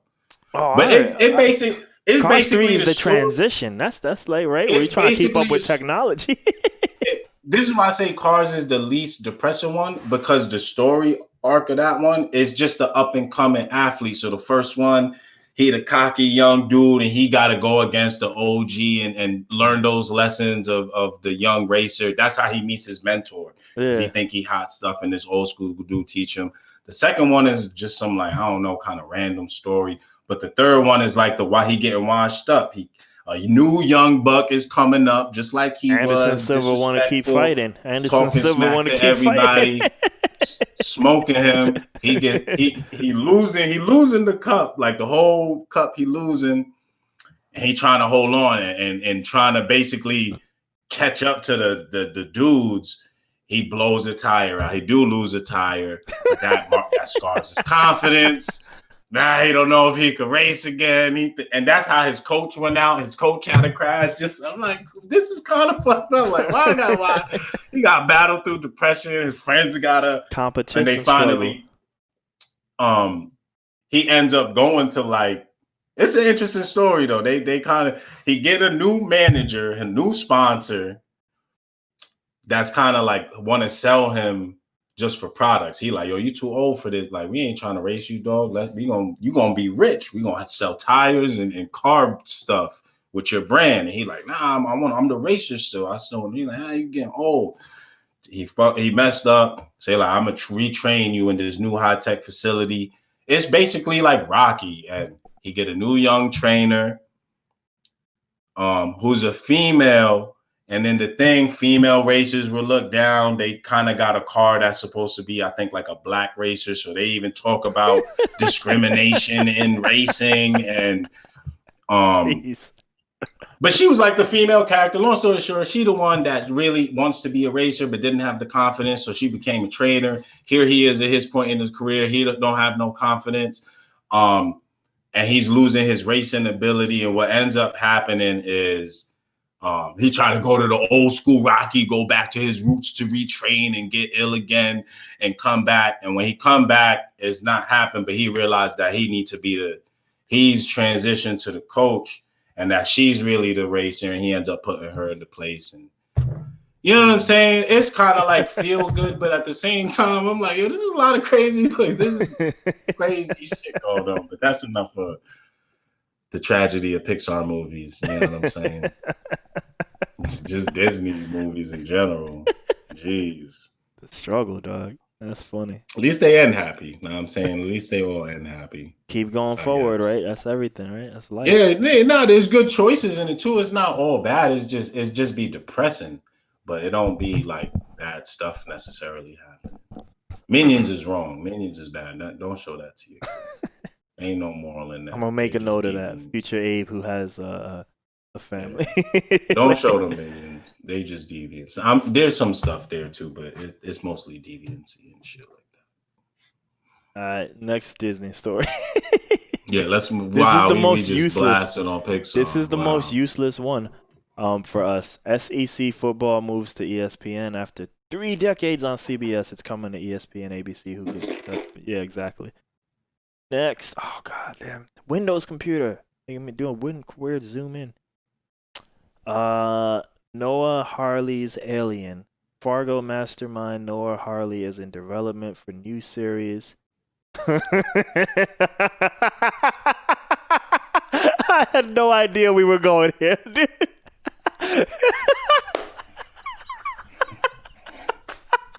we was joking about this too earlier in the week. No, he was joking. It's not funny. It's not funny because they talk about all the Disney. They brought ESPN into this, so I was just here for the Marvel stuff and the Star Wars. I didn't realize we were gonna start talking about Century, the Fox stuff. Oh God, Fargo Mastermind, right? I don't know if you know that movie. I don't. I know what it is. I've never seen it, but I'm aware it's like a highly acclaimed movie. Yeah. and stars studded, I So believe. you'd be glad to know, I guess not a movie, but there's a new series on Fox for the Ridley Scott Alien franchise. Now it's a show because I know you love shows so much. Oh, you're gonna like this pitch. Let me hit you with the pitch. The project will be set on Earth, and it is set to blend the thriller aspects of the original 1979 film with James Cameron's more action-oriented sequel. You know what? So now both of them will be mixed. Horror, action. Is that even possible? Like before we even complain that there's an alien before you all things are possible. Let's start there. Kevin Garnett, anything's possible. That being said, anything's possible. This is proof. Look, this wasn't a thought I had. It's clearly somebody else's vision. They manifested it. It's possible. What you mean? You reading it to me? Here we are. The future's now. what I meant is though, like, can you have the horror feel of number one with the action of number two? Because to be honest with you, like, I'm not really familiar with that alien stuff because a lot of it was from my childhood, but you know, I can still get the bad movies, how funny it is to make fun of them. But this also reminds me of Resident Evil. A lot of people love the original ones and some of the newer ones because of the horror aspect. But you know, as some of these characters, the one we love to bring up the most is Chris. Get wise to the situation. He ain't trying to play. Don't get it twisted. That's scary too. Warfare is scary, kids. You know what I'm saying? But it's a different kind of scary. Everything that happened in Lethal Weapon and Commando and every action movie, that's horrific. No, I terrifying. I get it. But no, it's not horror. There's a balance you got to play. RE1 started with Chris and Jill splitting up in a crazy ass ghostly looking mansion. RE6 is Chris rolling 15 deep with a tank or two. Like, this isn't quite subtle. That's a Cobra. Did it just shoot a rocket? Was that an explosion down the street? Like, this isn't quiet like someone's in the closet. The only reason mortar fire going on. The only reason you end up playing alone with Chris and his teammate is because they all die eventually. But my man rolled up deep with a full squadron of people. So a part of me was like, can you really I want the horror this time. I ain't scared. This is the horror for y'all. If you see the movie from the other side perspective, they probably, you know what I'm saying, hide in tanks and stuff. But so you know what's funny with RE6? Because I always tell you, well, Leon's story is that horror aspect. It's just him by himself and a handgun. The way people like that's what makes it scary because you in all the shit. And all you got is a handgun and one mag. That's why. But it's funny the way RE6 works, right? Is you have 3 different stories you can pick. So a part of me was like, oh, maybe that's how they do it. Maybe for whatever reason it's on Earth and they're telling multiple stories. One of these people is jacked with gear, and one of them is, I guess, another person who has a flamethrower. Horror is like women or man and family with no weapons or training. Action Man Diesel with a team of elite killers. Because in my head, the problem I was having, well, how do you tell one story that way? But I guess if you tell multiple stories, then you can kind of get away with it. It has to be balanced because I'd argue that it is a series too, and that's what series do. No, I'm not gonna. I'm gonna get into that. Okay. I want to just comment on what you said. I'm still processing that. I'd argue one is very horror element, and I think it's right. What makes Alien 1 scary is that the crew is kind of defenseless, right? Like, this is unknown. They're facing something. They're not trained combatants. They're just a crew. So you following their stories, like they're scared. Part 2 is like Marines are with them. They're like talking crap about, yeah, we'll kill whatever bugs come up. Like they're not scared off of the bat. Ripley is, but she almost damn near like, all right, well, I'm gonna nuke, we can kill them all. And she's kind of tweaked too. But when it gets kind of scary, there's elements of horror in Aliens when like the situation is dire, but there's still like century chain guns going off sometimes in the middle of these scenes. So it's not quite like Michael Myers or like horror. So it can't be. I don't think you could combine them and do it like this is a horror and action. I think you'd have to segment it. Yeah, like yeah. you're saying, have it a horror piece and then part like that, because explosions and subtle scariness don't like really mix like that. Machine guns and I don't know. And to be fair, if you're doing, like I'm saying, series storytelling, series kind of lend themselves to that multiple story aspect, you know. But But that said, I gotta say, it's not on happy Earth. about hearing It's on this. Earth. It's on Earth. Not happy. That don't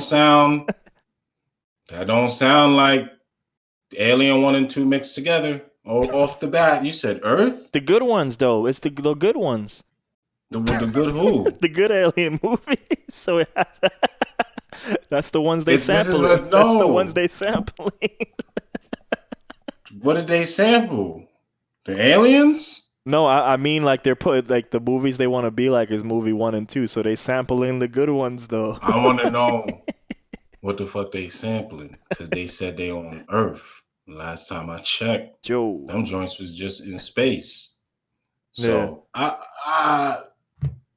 I'm not excited about them trying to remix and smash up Alien 1 and 2 for a TV series. Oh my, that was the worst part of it. That was the worst part of it all. A TV series. The worst. Worst part. Don't you know what's going to happen? And maybe it's decent. Maybe. Endless roach fighting. Endless. It will not stop.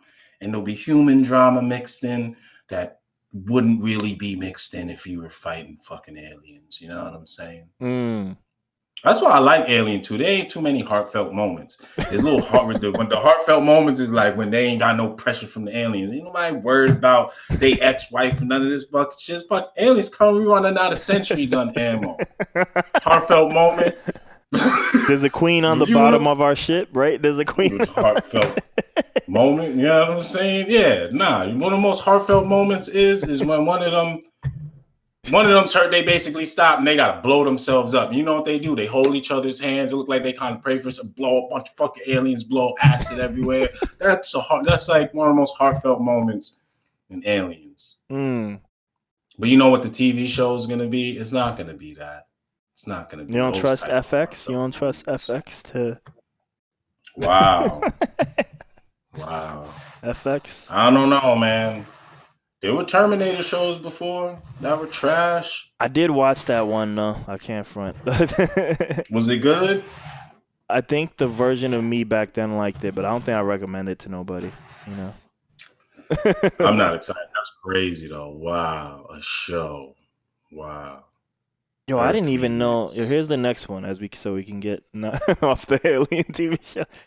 I didn't even know Always Sunny in Philadelphia is still airing. It got picked up for 4 more seasons. And I guess wow, okay. I thought it is finished for some reason.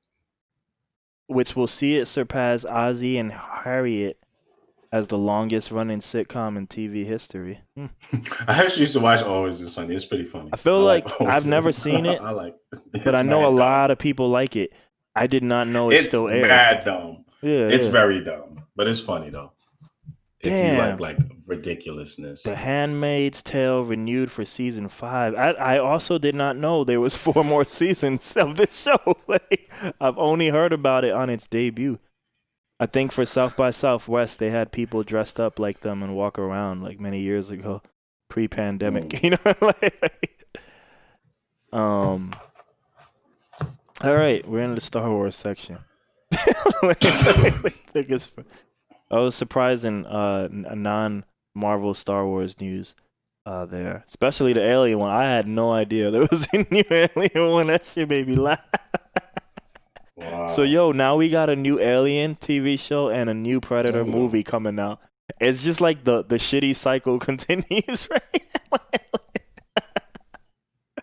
But supposedly they're going to be good now because they have good people working on it, right? The Fargo guy and whoever, I forgot who's working on Predator. But yeah, nobody ever says, yo, we got the bad guy working on it. Who says that? Who says we got the shitty guy working on it?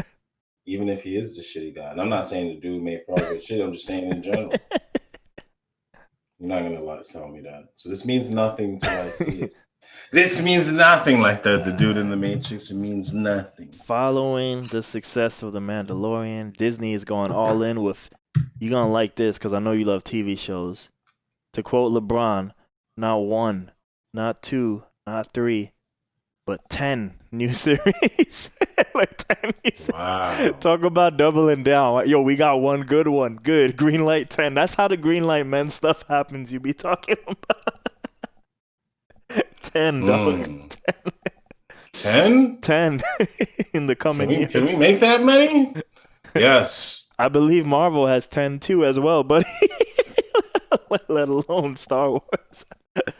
But this is ambitious, guys. So among the projects are 2 direct Mandalorian spin-offs from a Lando Calrissian series. I mean, they say some of the creators, but I don't know. The guy who made Dear White People is gonna do Lando Calrissian. A Rogue One spin-off. That I told you that Diego Luna's character, the guy in Rogue One. The mystery thriller Acolyte from creator. I don't know what that is, but something called Acolyte. A series of anime style short films, and Obi-Wan Kenobi prequel, which will see Ewan McGregor reprise his role, along with Hayden Christensen as Darth Vader. See, that scares me because, again, like when I read that, like, does that mean, more of them two, which means before Star Wars 3, which means yet more Clone Wars lore? Because I feel like that's becoming like the way the movies couldn't leave the Skywalkers alone, which honestly, to be fair, I don't think that was the worst thing in the world. Everybody likes to complain like that's what killed 7, 8, 9. All these movies about the Skywalkers and only Skywalker. I was like, no, that's not what killed 7, 8, Really? 9. That's what you think happened? That's what you saw? Dude, that's a big complaint of the movies. It's all Skywalker. And it's like, yo, who's running those movies? Really? Rey is not a complaint? Skywalker, right? She's a Palpatine. Your favorite character, Black Did we watch Stormtrooper. the same movie? Black Y'all mad Stormtrooper. they saying Skywalker? Black Stormtrooper is not a Skywalker. Fucking. Don't mention him anymore. Stop mentioning him. That's why I didn't even say his name. I just said Black Stormtrooper because I know you don't like him. Let's not even mention him as part of the Fucking series. Poe is not a Skywalker. These are the lead. None of these guys are Skywalkers, yo. If anything, they suffered from a severe lack of Skywalker screen time on 7, 8, 9. Move on. We're gonna get lost. You're hating on that, but so yeah, no, I'm really curious. Like, right, why do you hire Hayden Christensen? If you hire Hayden Christensen, that probably means he's gonna be no mask, right? You can't hire, right? Because you can do Darth Vader without this guy, right? Like Rogue One kind of proved that, right? So that's kind of, I don't know. Like, that seems cool on paper, right? In a world where, they back, right? The same way we got all 500 Spider-Man in the new movie. But I think when you think about it, it's like, wait, if Hayden Christensen's back, that means Anakin's back. I don't want Anakin. I want to see Darth Vader, you know what I mean? Like, shit. I want more of that, you know? But yeah, Patty Jenkins is going to do a new film, a Star Wars universe called Rogue Squadron. Christmas 2023. She says it will be the greatest fighter pilot movie of all time because of her own experience as the daughter of a fighter pilot in the military. Okay. Genius moves to Disney. Yo, I love that they have other things here because honestly, for me, it's just Marvel and Star Wars. They should have ordered it in order, though. They shouldn't have put Star Wars in between because now I'm going to talk about National Geographic. Salute to National Geographic, though. The forgotten Disney Plus, right? Disney Plus. I watch Nat Geo sometimes, for sure. I put that on sometimes. There's some interesting stuff on there. But I'm not super interested, like, looking out for what's the next documentary coming out on. A lot of reasons why we start kind of like latest on Fridays, like, like a few minutes, or I'm getting ready all late, is because the Fridays is a family kind of thing. Either we get my mom and bring her here, but my sister work at the hospital in the daytime now, so she has varying degrees of times she get off. But like when we cook food or something, or today, because my sister's on call, I went over there to my mom's. But yeah, like one of the things I put on background, like, cause if we all talking, like I ain't gonna put nothing for real, but I put Nat Geo on, and usually these days it's they have this a series like above some shit, so like above Italy or above this, and it's like all this drone footage of shit, you know. So I do be putting Nat Geo as the background shit a lot of times, you know. Or if they got an animal, I know my mom like, cause she like eagles, then I like will watch that for real. But it got its purpose there. So No. I mess with Nat. That is the forgotten. I forget that that's even on it at all, Nat Geo, unless I'm like in the app. yeah, it's the hidden one for sure. Like they drop in, that's the adult section until they have I know. until they have the rated R section. That's the adult section. So to be fair, I guess Pixar is also the adult section. Yeah, no, yo, if you're looking for some heavy thought-provoking, you know what I mean? I don't know. Hit up the Pixar.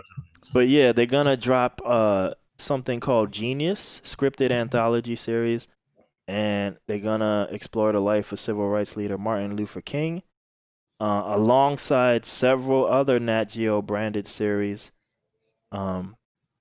This I wonder what this means, like, because I feel like Nat Geo is usually documentary style stuff. So it says alongside the Chris Hemsworth, which is Thor, unscripted series called Limitless, and 2 series from director Darren Aronofsky. So wow, they got Marvel hosting Nat Geo narrating. Now they all under the umbrella, dog. You know, you Thor, can do want that. to narrate this joint about the Appalachian Mountains? Hey man, Morgan Freeman can only do so many of those, you know. You know what I mean? Yeah, he got a bunch of all kind of other stuff going on. Hulu is gonna get in the Kardashian business. So E's contract is about to run up. They're going to Hulu. Damn, even they going to streaming. We was talking about headliners going to streaming, right? With Will Smith last week or some shit one of these weeks. Kardashians going to Hulu. That makes sense though. Really? Like, yeah, he probably should be on one of these. Especially for that type of TV, for that type of reality TV, it should be. Yeah, that makes sense. Gabrielle Union to star in Cheaper by the Dozen. There's a lot of news I didn't expect because I came in from Marvel Star Wars, but it is kind of cool to see some of this. This looked like an actual Disney type thing, or it's a reboot of Cheaper by the Dozen films. You're gonna do, which I don't really know. I know that name, but I don't really know what that is. They got a forthcoming Chip and Dale Rescue Rangers hybrid live action animated feature that will debut on Disney Plus. I was excited till they said this is the new hybrid live action. It's the Pikachu Sonic joints. That's that whole new. I don't think it's a big lane. Yeah, but it looked like they was trying to make that because you could argue it's Ninja Turtles, but that sound, I don't know about that, man. Not that I would have cared, but then now it's just making me think of Sonic and Pikachu. It got voices of John Mulaney and Andy Samberg as the Chipmunks, with Seth Rogen in there doing that as well. There was some shit I was going to ask you about. I think they already had a live action Chipmunk movie, a matter of fact. That's not the first one. No, it said Chipmunks for Chip and Dale, not the Chipmunks. Chip. Yeah. Look at this, Chip and Dale. So, okay, they just doing it. All right, got it. Pinocchio, Peter Pan and Wendy, and Disenchanted coming to Disney Plus. Got Tom Hanks in Pinocchio. Tom Hanks should be the shop. I'm just assuming Tom Hanks is playing the shop guy. This is live action? Yeah. I'm assuming that, yeah. Yes, live action remakes. Pinocchio. Okay. Tom Hanks, right? He just seemed like that dude, right? It just seemed right. Like he should be the shopkeeper guy, right? He would give a little wooden boy life or whatever. That sounds like horrible when you say it like that, but I don't know what you mean. That's a good deed. That takes to love. You know what I mean? Only Tom Hanks. It's directed by Robert Zemeckis. Peter Pan, Wendy, blah blah blah. Sister Act 3. Wait, is that like new? I feel like there's already a Sister Act. I feel like there is one too, but maybe I'm tripping. Like, I want to just check real quick, or maybe it's coming over as a thing. Hallelujah, Right, okay. Sister Act 3 is in production. Nah, that's just new, son. Yo, Disney. So there's only 2? Disney's shooting like mega cannons everywhere. It's not just Marvel and Star Wars. It's like they hit in all the markets. Yo, my dad's still alive. He might care, you know? like, Operation IP. basically. And what do we own? Everything. That's how you get an alien show. Everything. Yo, man. We should own all Did the you IP. see- We should launch all IP at the same time. Did you see Mandalorian did good? Greenlight that alien show. They in space, right? They in space. Nah, but this is getting green light men hype over there. They see what's happening. They can slip their little alien. Yo, we got a new Let's diary. smash them up. I'm just saying them all. Some of these things, I don't even know what this is. A new diary of a wimpy kid. I don't know what that is. I like this, though. I don't know. I've never seen Enchanted, but they got a sequel to Enchanted. It's going to be called Disenchanted. That's hard. That's hard. Wow, sounds depressing too. Jeez. Right up Disney alley. Disenchanted, great. We ain't in the enchanted forest no more. We in the forest of depression. This the disenchanted forest. That sounds like an R&P RPG thing. Disenchanted. Yeah, with sad trees that attack you or something like Basically. that. Word. Hamilton Jeez. apparently like killed it. Yo, when Hamilton dropped, in July 4th, that killed it. So naturally, like they hiring him to do something called, it's a new original musical set in Colombia, Encanto. So yeah, he's gonna do the music for that. Another musical. Okay. Yeah. Baymax, I don't know what that is. Tiana. Mm. Oh my gosh. Right. In terms of Disney's success, I like this movie. I don't know if it's Pixar, but I feel like it's Disney. I'm gonna say her name wrong. Moana, Moana. the one with the rock. Moana, the series, not a movie, the series. So, and you know what? They always spin off the IPs. they do because they always got the little segments. But we don't see the Disney stories. Channel, or we don't see the series, Aladdin, wow. Jafar's Revenge. You know, I saw it because Jafar was hard back in the day. But I mean, most people don't see Jafar's Revenge. Moana, Zootopia series, Plus. Zootopia. I did like Zootopia. That's one I haven't seen yet. I haven't seen Zootopia yet. Yeah. Yo, there's a spin-off of Big Hero 6, which I saw specifically because technically, even though it wasn't a Marvel studio film, it's a Marvel IP that they used from that Disney, because they all own each other. But I'm saying Marvel didn't make it, you know? And Stan Lee was in it, by the way. Like, he doing a Stan Lee cameo, even though it wasn't a Marvel film per se. But yeah, I saw it. So I guess that's getting a spin-off. Princess and the Frog, anything that exists is getting a spin-off. Some call it Waju, a collaboration with the Pan-African Entertainment Company. Well, yeah, it's all kinds of shit coming out. Like, new Pixar series 2. I don't even know how you do this, but Up and Cars spin-off series. You just gave me the lore on Cars, so yeah, it's gonna be a new series of Cars. I don't know how you do a spin-off of Up. That guy is old already. He gotta die, so maybe it's the kid from Up, you know? The kid. Yo, but you know what's crazy about this? Real quick, before you say that, you know, because it just hit me. The kid can get old in the first 5 minutes, and now he has to deal with being an old man. Oh, man. Nah, I'm just... What were you going to say? You know what's kind of crazy about this, though? What? Because I'm thinking about how it's consumed. Yeah. So kids will watch series and shows, right? Like, they're not following no story arc, but whatever. If you watch Tom and Jerry and you watch... Maybe for certain ones you do, right? But you kind of watch the cartoons you watch, and there's different episodes. It's not the same episode all the time. It could be fairly consistent, right? Yeah. But if it's taking the angle that the big Pixar movies take, this could actually open up a market for the adults to now essentially be watching cartoons, right? Like, because it's Oh, still if meant it's for that the intense, kids, if but the yeah, movies are meant for the adults to be there. But now instead of one-shot deals, you might actually drag the parents into watching the series, especially if it's adult-like, and then all the drama. I guess it'd be like any other drama show you watch on TV, yeah, but your kid will be watching it. You know what I'm saying? So this could be like a big strategic, you know what I'm saying, play in terms of that. It could be a big win on that. Just thinking about, I don't know if that's the case or they thought about that, but how the regular Pixar ones operate, if you're now turning this to a series kind of thing, it's just like, wow, you might be getting Toy Story, the same energy that's into Toy Story. I don't know. Maybe this is a show people have been watching now. They've been watching Toy Story joint. You know what I'm saying? The adults, not the kids. The adults now are watching the series. as you say that, and this kind of rung out to me because I saw the trailer for Diego Luna's character in Rogue One. There is no trailer. It's kind of just like a hype thing of like, hey, we're making it, but they haven't shot nothing yet to show you.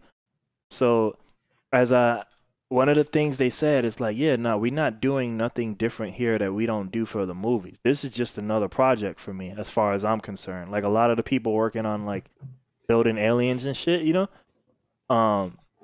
So when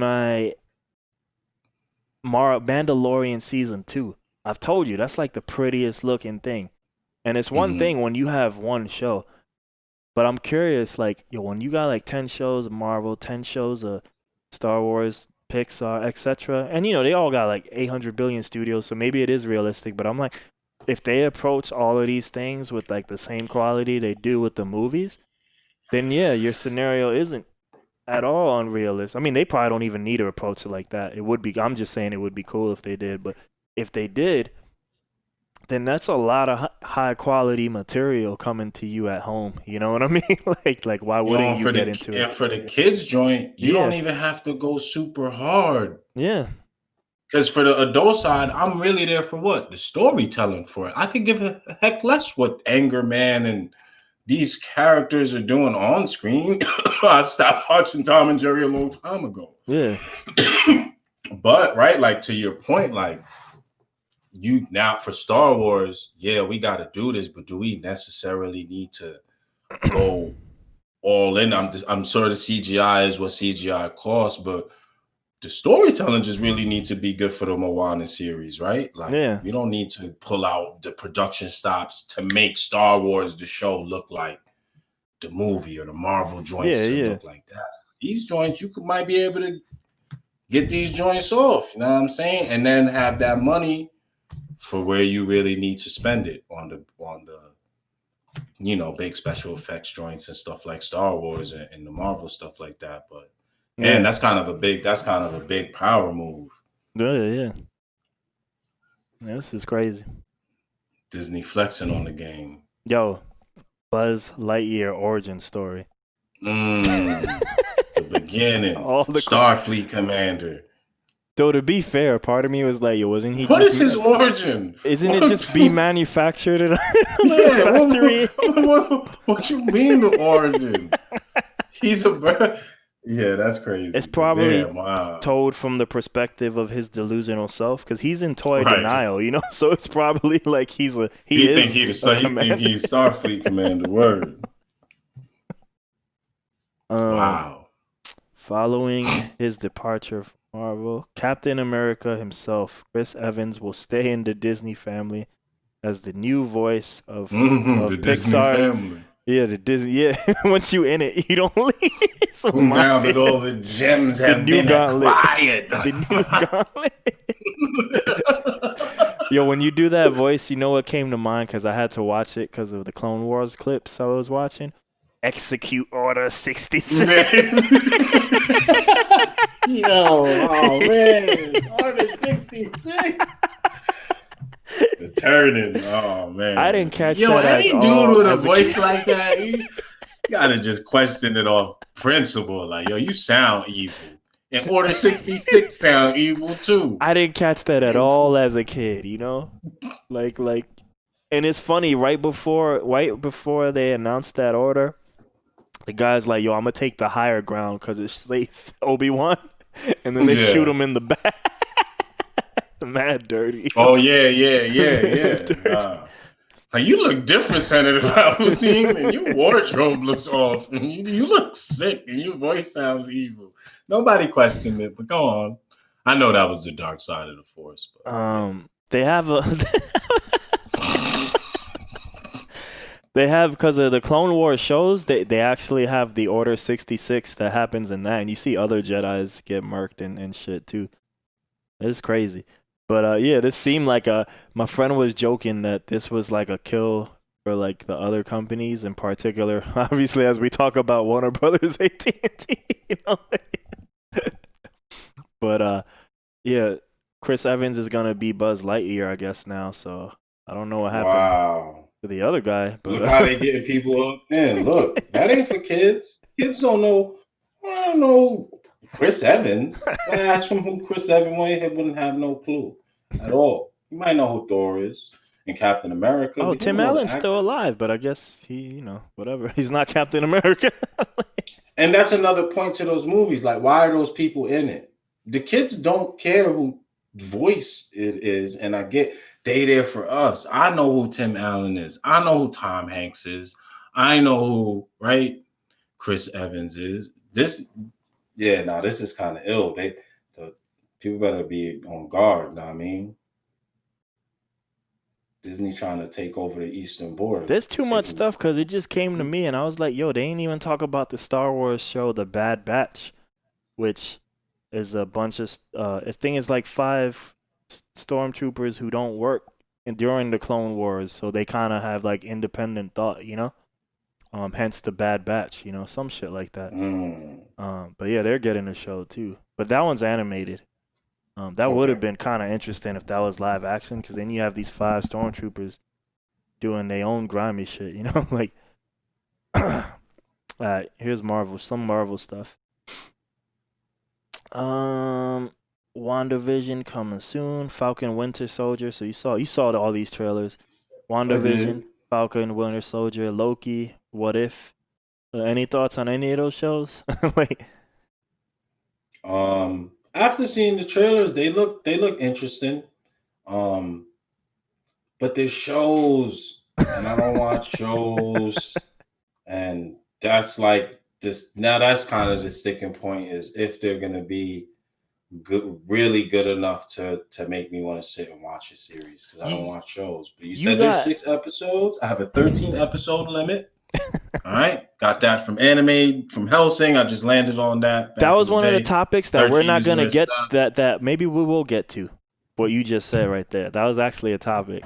But we've been so much on Disney today. It's like a Disney episode. Right. Get to 13. That just stood out as a comfortable space. So if it starts going beyond that and it's season 35, no, I can't. Naruto. I'm not 18-year series with then his son gets to go now. Yo, YouTube recap Ninja arc. What happened? What Madara did? Yo, that great Ninja War, I don't know how long it was in real time, but in our real time, I swear that shit was like 5 years. I was like, that was like Real World War 1 and 2. Like, those were like 6-year wars or some shit. No. But this don't sound like a terrible package from what you described. Little episodes, the trailers look interesting. I think the most interesting one was the WandaVision one. The Loki one, I'm surprised you said, because I think when I showed you, because I feel I got mixed results from a lot of people, myself included, but I feel like the initial trailer for WandaVision, I don't think you were excited at all, because it looked like the sitcoms. Like some crazy regular nonsense. So what makes you say this is the most interesting one now? Because that was their little marketing, little teaser nonsense. That was a Super Bowl commercial too, by the way. So you gotta be crazy. Now I get the aesthetic piece of the marketing part. So now that they show you that, because when I put it back on in the beginning, it was like that in the beginning too of this new trailer. It's still And my first thought was just like, no. Do it No, almost we're seem not like these. psychological horror thriller now too? But now do you see that Yeah. she's clearly WandaVision? It looks like this starts falling apart. You know what I'm saying? Like now that made it look more interesting that like, oh, this is something else is why it looked kind of funny and why it's playing out like this. But if it was a show that was really on some crap, like hell no, I don't want to watch Vision and Scarlet Witch play house together. Absolutely not. And like Leave It to Beaverland. No. Asterios, no. But And now you know, like too, that Spider-Man and Doctor Strange are coming too, and those are derivative of whatever this is too. Right. So that looked cool. What was it, Loki? I think the least interesting one, from the trailer perspective, was the Falcon, Winter Soldier. Buddy cop vibes, right? Was just kind of like, Buddy cop, but it could be right? cool. Yeah. And you know what's the Loki funny? one just looked interesting because a lot of mayhem and what is Loki doing? What's happening? Yeah, mystery. It looked like tactical. And the what if looked dope. The what if looked dope outside of maybe the animation isn't like the style. You know what's funny? When all this was announced, and to be fair, like I'm talking about the original announcement. So there was only like 4 shows or 5 shows in the original announcements. So nothing's filmed, nothing. So on paper, the Falcon and Winter Soldier one probably was the most interesting one to me, especially because I kind of just assumed we were gonna get Falcon America. But yeah, now watching these trailers, I could see why that's the least interesting for sure. It's just these 2 dudes arguing. Just from what they showed, they didn't really, you know what I mean? Like, dude, I get it, but they didn't really show you too much of it. Bucky is fighting like dead Captain America, zombie Captain America, catching a shield on that train. Yeah, that was crazy. Yeah. But then you compare it to this trailer, and it's like, well, it's these 2 dudes arguing all the time. It's Lethal Weapon. I'm too old. Danny Glover is Bucky. Danny Glover. I'm gonna give it the benefit of the doubt, or for the strength of the interestingness in the other 2 trailers, that it was kind of maybe is akin to what the first WandaVision trailer is. Maybe the next trailer will, you know what I'm saying? Yeah. But they didn't really, it wasn't like an exciting trailer is what I'm saying. Like it wasn't really. Yo, Falcon is Mel Gibson, right? And Bucky is Danny Glover, right? Right? Yeah. Now that I'm thinking about it. Right? Wow. I'm not tripping, right? Mel Gibson is Falcon and Danny Glover is Bucky. And to be fair, Bucky, in terms of the time travel problem he had, he kind of is too old for this shit.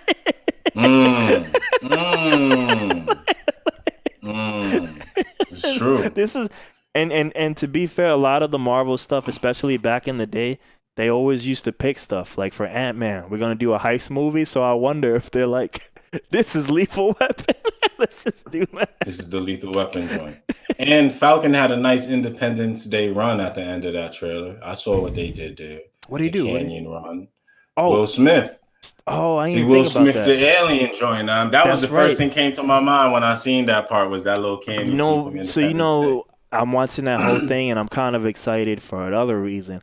He looked like Falcon. He wearing Falcon. He not silver. So I didn't even notice that. I was just happy he not silver. He red. I was disappointed we didn't get Captain America, but I was kind of happy. Yo, we got real Falcon. Like he red now. Yeah. He red now. And they look kind of cool. He alluded to like, yo, that shield comes with complication. So it might be whether it's just fans bitching or something else, you know, so yeah. That white man shield come with some burdens, man. Keep the suit made for the black man. You know what I mean? They all look. I still don't like that they're shows, but they do look interesting. But I don't like that format. But that has nothing to do with Marvel per se or the show. There's a Miss Marvel show which they are promoting the shit out of Miss Marvel. Like she's one of the lead characters too. I think in the Avengers game. Like they really kind of like I feel like they use games and animation a lot of times to like almost test out the waters and then see how that's gonna for stuff that's about to come from movies anyway, you know, or real life stuff. We could talk about this another time, but obviously, because this is the Disney episode. No. But Look,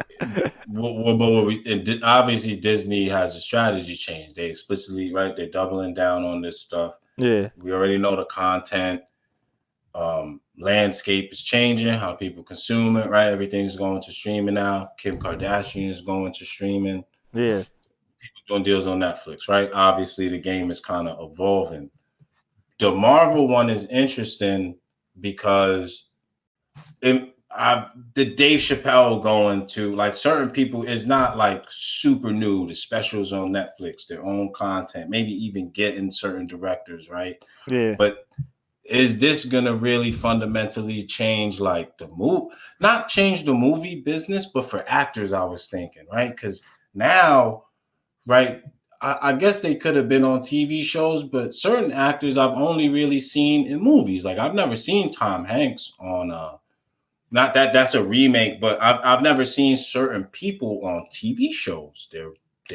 Their caliber is I just see them in movies. In But the with old this days growing up, transition, yeah. right, but in this transition now, is this like a new avenue for what would have traditionally been movie stars in a sense, transitioning to what we would say is akin to TV, but obviously TV's dead now.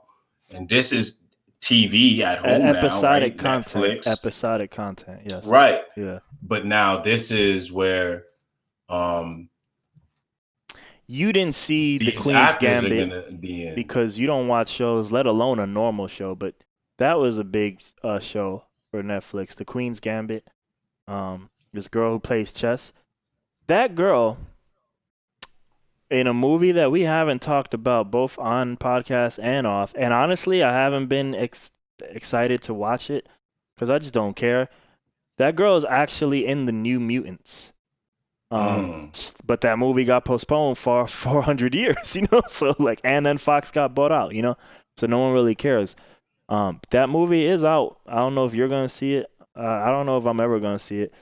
But that aside, yeah, no one remembers she's in New Mutants. They only remember the Queen's Gambit, which is a lot, you know, it's a big excuse for her and other people, but primarily her to act, you know, drama and stuff. She's addicted to drugs. But what I'm saying is that probably that role will cement her as a actress, you know, like, yo, this is that range, you know what I mean? And I was going to say, it's not Daredevil, a movie, it's this, you know?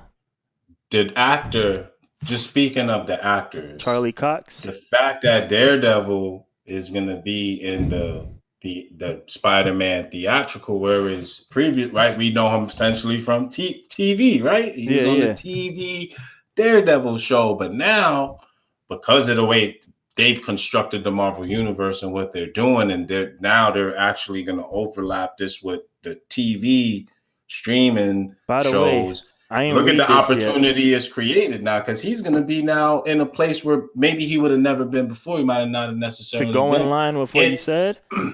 He's also going to be in the She-Hulk show because She-Hulk's a lawyer as well. So yeah, so I would think Spider-Man this is movie. I'm sure there's contracts around this and the Hulk, all of this, but Hulk TV show. So he's doing both now with the same character, TV movie thing. You know. So I gotta kind of think, not knowing contract things aside, just in and of itself, just looking at it like conceptually, this is kind of, I would think it's kind of cool for the actors, like in terms of work and not small work either. You know what I'm saying? Like.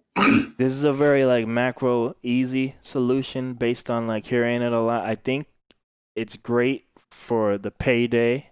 This is from like summing up a lot of people for the payday and security. I think some of them, though it's starting to change now. I don't know if it's just because it's a dominant like market. But yeah, sometimes I think they just maybe get a little bored playing the same character forever, you know? For sure. But I feel like you're hearing less of that now, and I don't know if that's like, oh shit, like Disney and Marvel are really powerful. Maybe we should shut the fuck up, you know? Like, I feel like you're feeling less of that now. But there was a point when Marvel was on the climb where Idris Elba was vocal about that. Chris Evans himself, who we all love, was vocal about that. There was a lot of people who like maybe what you say he's doing. Buzz Lightyear. Look. Yeah, he's doing Buzz. But I'm saying a lot of these statements seemed to come way like before Infinity War, before Black Panther. So like you remember how we say, I don't remember which movie, but like kind of like around the time of Civil War, Marvel movies hit this high. They haven't really come down, even though you only like, some of the movies, like all the movies kind of have like the worst movies maybe here. You know what I mean? Now at this point, now that they figured it out. So I feel like some of those complaints might have been when they were in that kind of rocky area. You know what I mean? Like, but Idris Elba was another one where he kind of like, by the time that dude dies in Infinity War, he kind of felt regretful. Like, man, like I finally starting to like this shit because he didn't like it a lot of times. But look what he doing in Thor. He doing boring things in Thor, And but to still the actors, this shift, because now, whatever, we might have only seen you in the thing. All right, now you're in the Disney joint. Say you get tired of playing it, you already been seen now, and people seen you on the episodic show joint, right? Like now I seen Scarlett Johansson on her own show, essentially, right? Well, I never seen her on the show before. You don't want to play Black Widow no more. Cool, but now the market has seen you week after week, not just in whatever blockbuster. Oh yeah, now we follow in. you. Now we follow you. And now there could be a demand for the actor doing more of this, or at the least, if that show is successful and people like seeing Scarlett Johansson on Black Widow, other people are going to get the idea the same way they want to get a director or a writer from something big to do whatever the case. Other people might now be like, yo, Scarlett Johansson, you want to be on our new show fucking somewhere else. It don't even have to be Disney, but just the lane is now, you know what I'm saying? It just changes the dynamics of it, because I've never seen some people on shows, not that I watch them, but right, I'm kind of used to those universes being kind of segregated. Marvel, they making the multiverse. Yeah. You said them shows saying people want to see more of it, like Thor Extraction came to mind. Thor,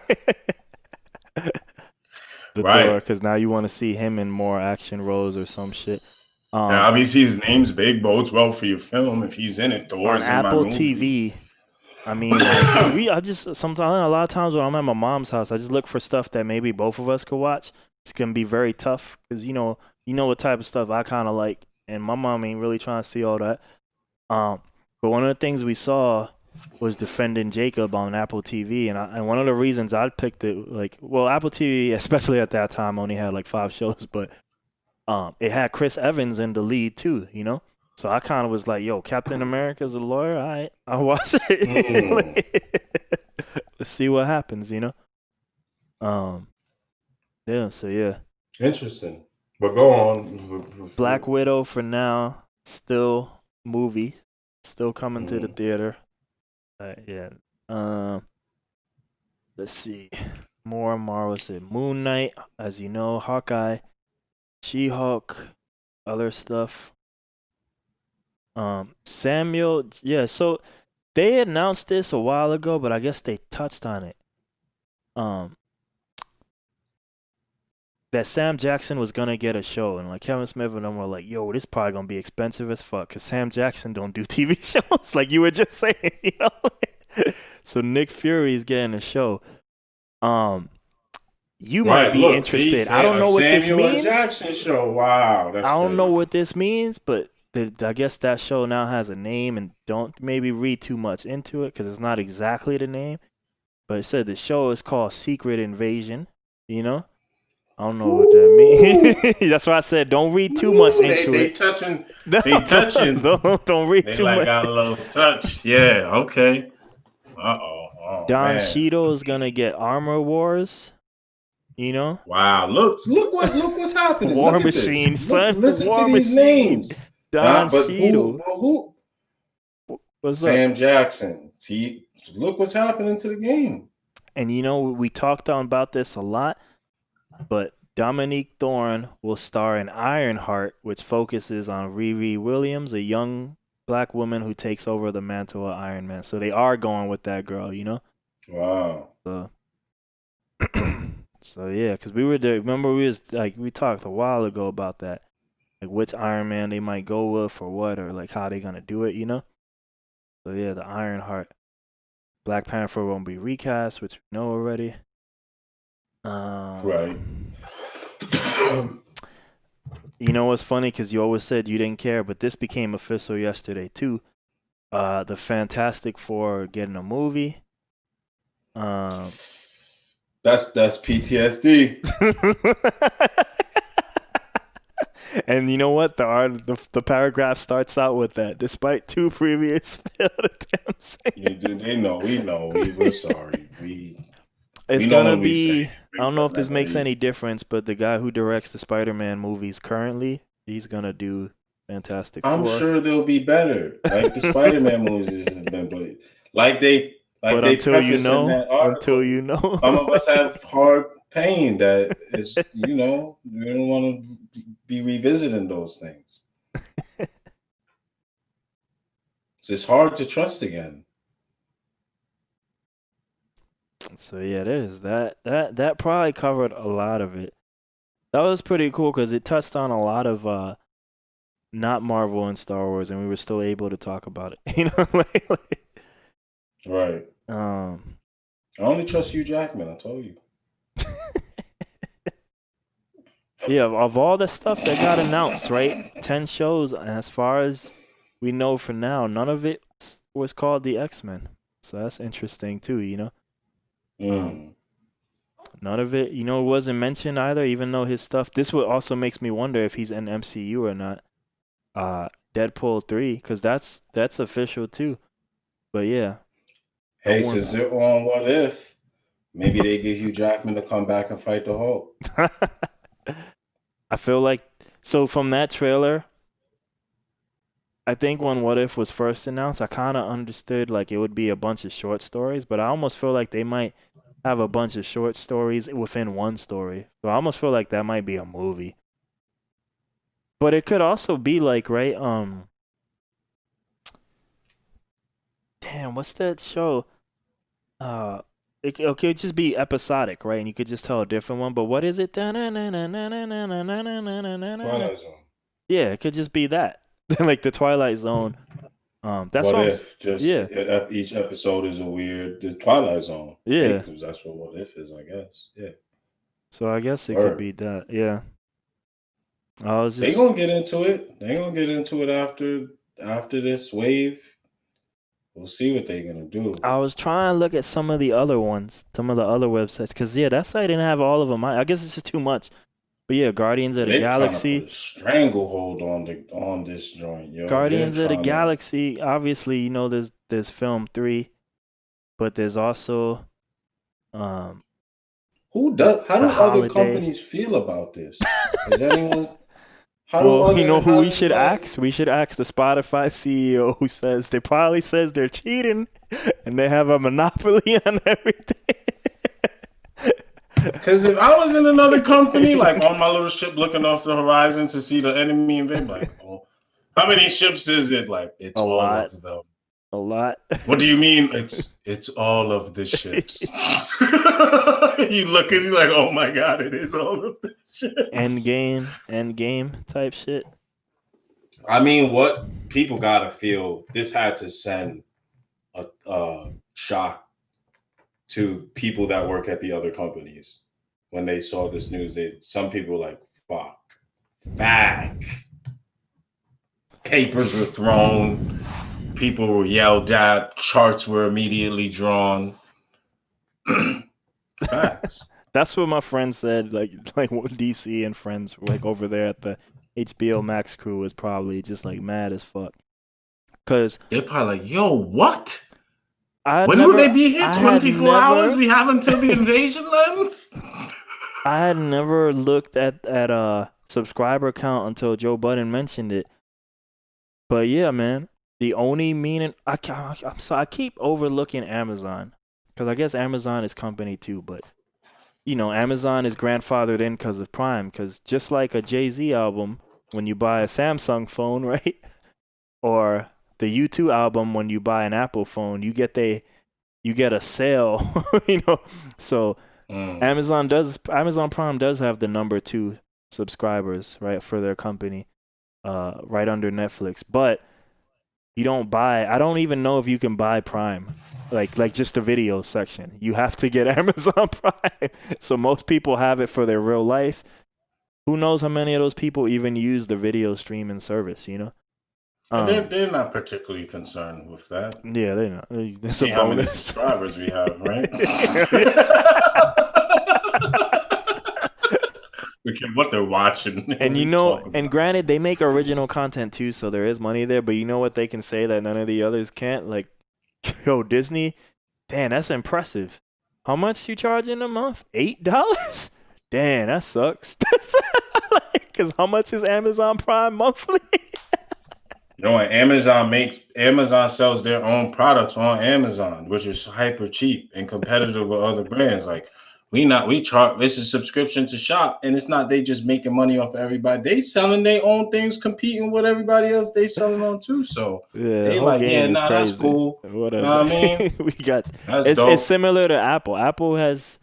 I think, what's your market cap again? Yeah, Apple has 10 million like subscribers or something. It's like we do. Who knew? That's dope. We ain't even try on this shit.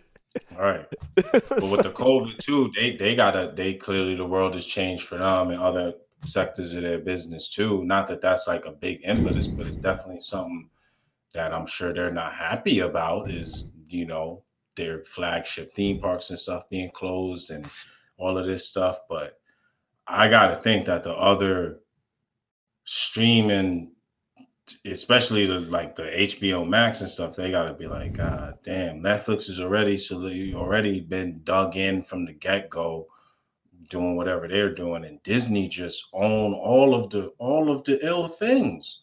They own all the ill things, and they just shock and blasted everybody like 10 times right now. Like all the ill things are coming to you too.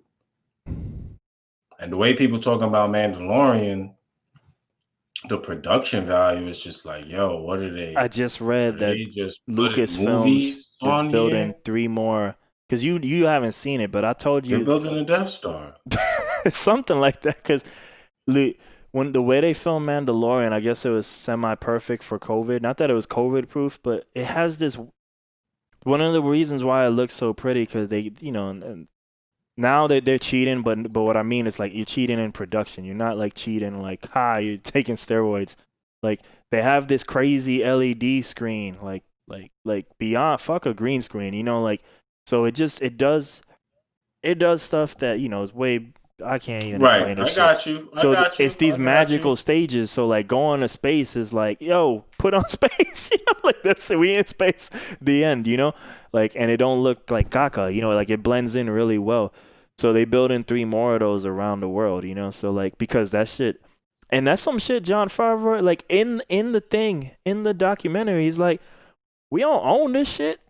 This shit ain't no copyright shit. Like, yo, you watch this episode and you got too much money, you could build this stage too, dog. like just do this shit, yo. Like now you too can have a badass show of whatever you want, Yes. There are many secrets to the production that the Jedi will not tell you.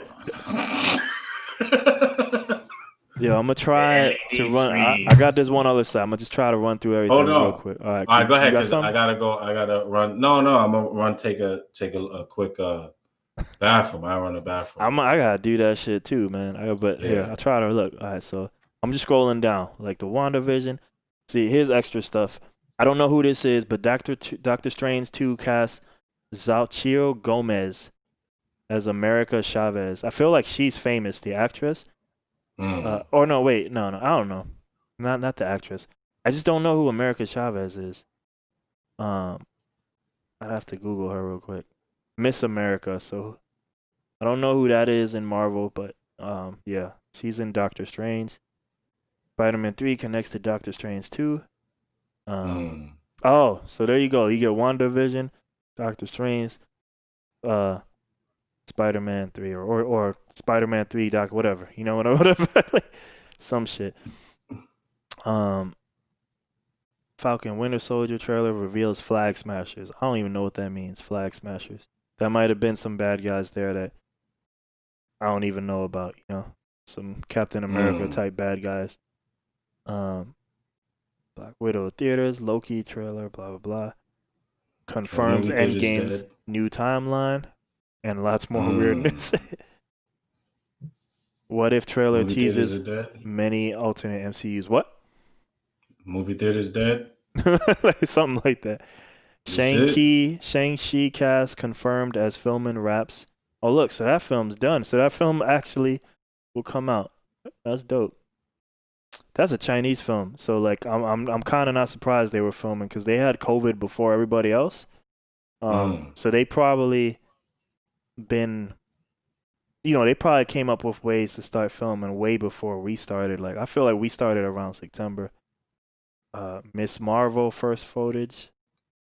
That's probably gonna be Oh yeah, there's a Captain Marvel 2 that got greenlit. I forgot about that. It brings back Miss Marvel. So I think Miss Marvel is gonna be on Captain Marvel 2 as well, even though she getting her own thing. And Monica Rambeau, not sure who that is. Kate Bishop official for Hawkeye. Kazi and Echo also cast. It's like now they getting so much What Marvel do shit. movies look like in the future with all this happening? I don't know. Steven Spielberg's crying in the corner. he's like, Yo, I'm gonna go run. Are we gonna come back? Are we taking a break? yeah, we can take to go because I gotta go piss too. All right, so I wasn't done all with right. this list, but like this just the Marvel. It's That's what too I'm much. saying. What's The Marvel happening? is This too don't much. even- This is only the Marvel in detail. That's why You reading off the cast of Secret Wars now. I'm like, well, what do you mean? That's Is it why still shows? I'm kind of glad that like I read that first article because I didn't realize there was it was I know it's called Disney Investor, but I didn't care yesterday, because my friend I didn't even know that was going on until my friend started texting me. But he's texting me Marvel shit. But yeah, I didn't realize like they just going ham. Everybody getting the show. They What's ham going on on? everything, like on everything Disney, like everything Disney, everything. Yo, you know that foot soldier that be with Red Skull? He getting the show too. I heard everybody get the show. Like, yo, wait a minute. He getting the show. All of Marvel characters get Yo, like, She-Hulk brings back Mark Ruffalo's Bruce Banner and Tim Roth's Abomination. So yeah, they're gonna do a Howard the Duck. Did they announce that? They've been teasing him too much in the thing. I noticed he gonna get watched. I'll check. Bet money. But yo, yeah. Bet So money. Mark Ruffalo. So Hulk Banner is gonna be in there, and then Abomination, who, he was because technically he's in the movie with the guy before Mark Ruffalo. Mm-hmm. So it's interesting. He coming back. Oscar Isaac as Moon Knight wasn't confirmed. I thought that was I'm running confirmed. to the bathroom. Go to the bathroom. Real quick, I'll say this last because what's funny is he just got cast as Snake, so maybe he took that Snake money instead. The solid Snake money, he's like. And I want Snake on my resume. I mean, Ego chose Kurt Russell. Like, I probably should follow in these footsteps. Nobody's talking about Moon Knight. If Moon Knight was hot, Ego would have came as Moon Knight and Matt. Yo, so yeah, I just got back and I saw your chair. I was like, man, let me find out you got an esports chair now. Tab got it for me because my office chair broke, and I was just like, yeah, the chairs at work are like really good, and they're like $1,000. I was like, wow, chairs are expensive. Definitely not buying one of these. And then my kind of cheap office chair broke, and she was like, you should get a good chair. And I was like, that's true. You sit around. That's the whole purpose. They have the nice chairs at work and all the ergonomic stuff. And like, I don't know anything particular about chairs or this one, but it's better, definitely better than the one that I had. But yeah, she got this for me. So, man. Yo, I was thinking in the bathroom. I was thinking similar to. I told you this too, but I had this thought like a week or two ago. Like, man, it's probably gonna come a point where I don't even I can't watch all this Marvel shit. I just can't. I gotta like go live life, dog. Like it was a good run to Infinity War and Endgame, but like I can't hear now. This is kind of like, can you read all the comic books? Like it really is, right? It really is the 90s again. Like, can you really get off 10 episodes of Wolverine per month? And all this shit. It's getting kind of crazy. It's getting kind of crazy. Let's see. Keep going. Secret Invasion TV show starring Nick Fury announced. Ironheart TV show starring Demetria. I told you about that. War Machine leads Armor Wars TV show. Look at this. In a world where, like, at some point we're probably gonna get Secret Wars, we're getting the Armor Wars. I don't even know what I that don't is. even know what With that War is. Machine, dog. War Machine as the lead character. The description provided by Feige is explain what happens when his tech falls into the wrong hands. Uh-oh. I can tell you what happens. You get a mirror match. That's what it sounds like. The armor war sounds like an Iron Man suit war. At least The mech Robotech begins. At least they not hiding it, but I'm like, didn't we already get Iron Man 1 and 2?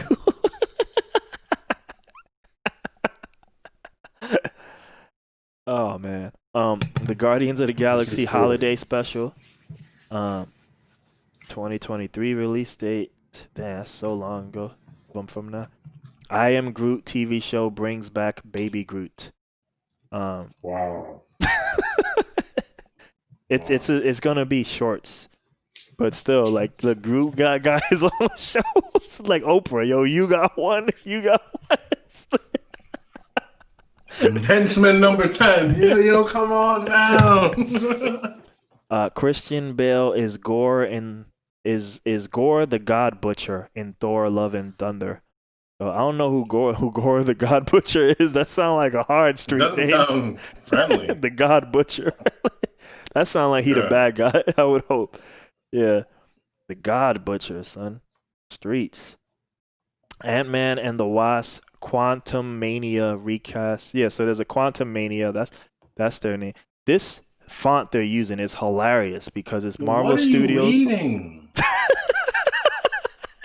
Are you still reading the shows that are coming out? Yes, this is all Marvel. This is just Marvel. Like, I wanted this was just reading all superhero names. This is originally what I wanted to do. Now you want, but we got caught. I didn't realize it was all this Disney shit. I just wanted to do Marvel and Star Wars, but we kind of did like a whole macro look. But yeah, like, this is just the Marvel shit, dog. Like, I forgot. Is it Ant-Man Wasp Quantum Mania? Is the third one. They'll be fighting against multiverse hopping. Oh yeah, Kang the Conqueror. Remember him? Remember? I'm not even reading like the paragraphs, so some of this shit might be cooler. If I don't read that the Kang the Conqueror wasn't even a headline. If I ain't read the paragraph right now, like, we wouldn't even know it's Kang the Conqueror. You know, like, see, Black Panther 2. Oh, what you said is correct. What? I was putting it on mute while I chew. Oh yeah. They're basically transferring kind of the comic book world into the movie TV show. Basically, is just becoming that now. Yep.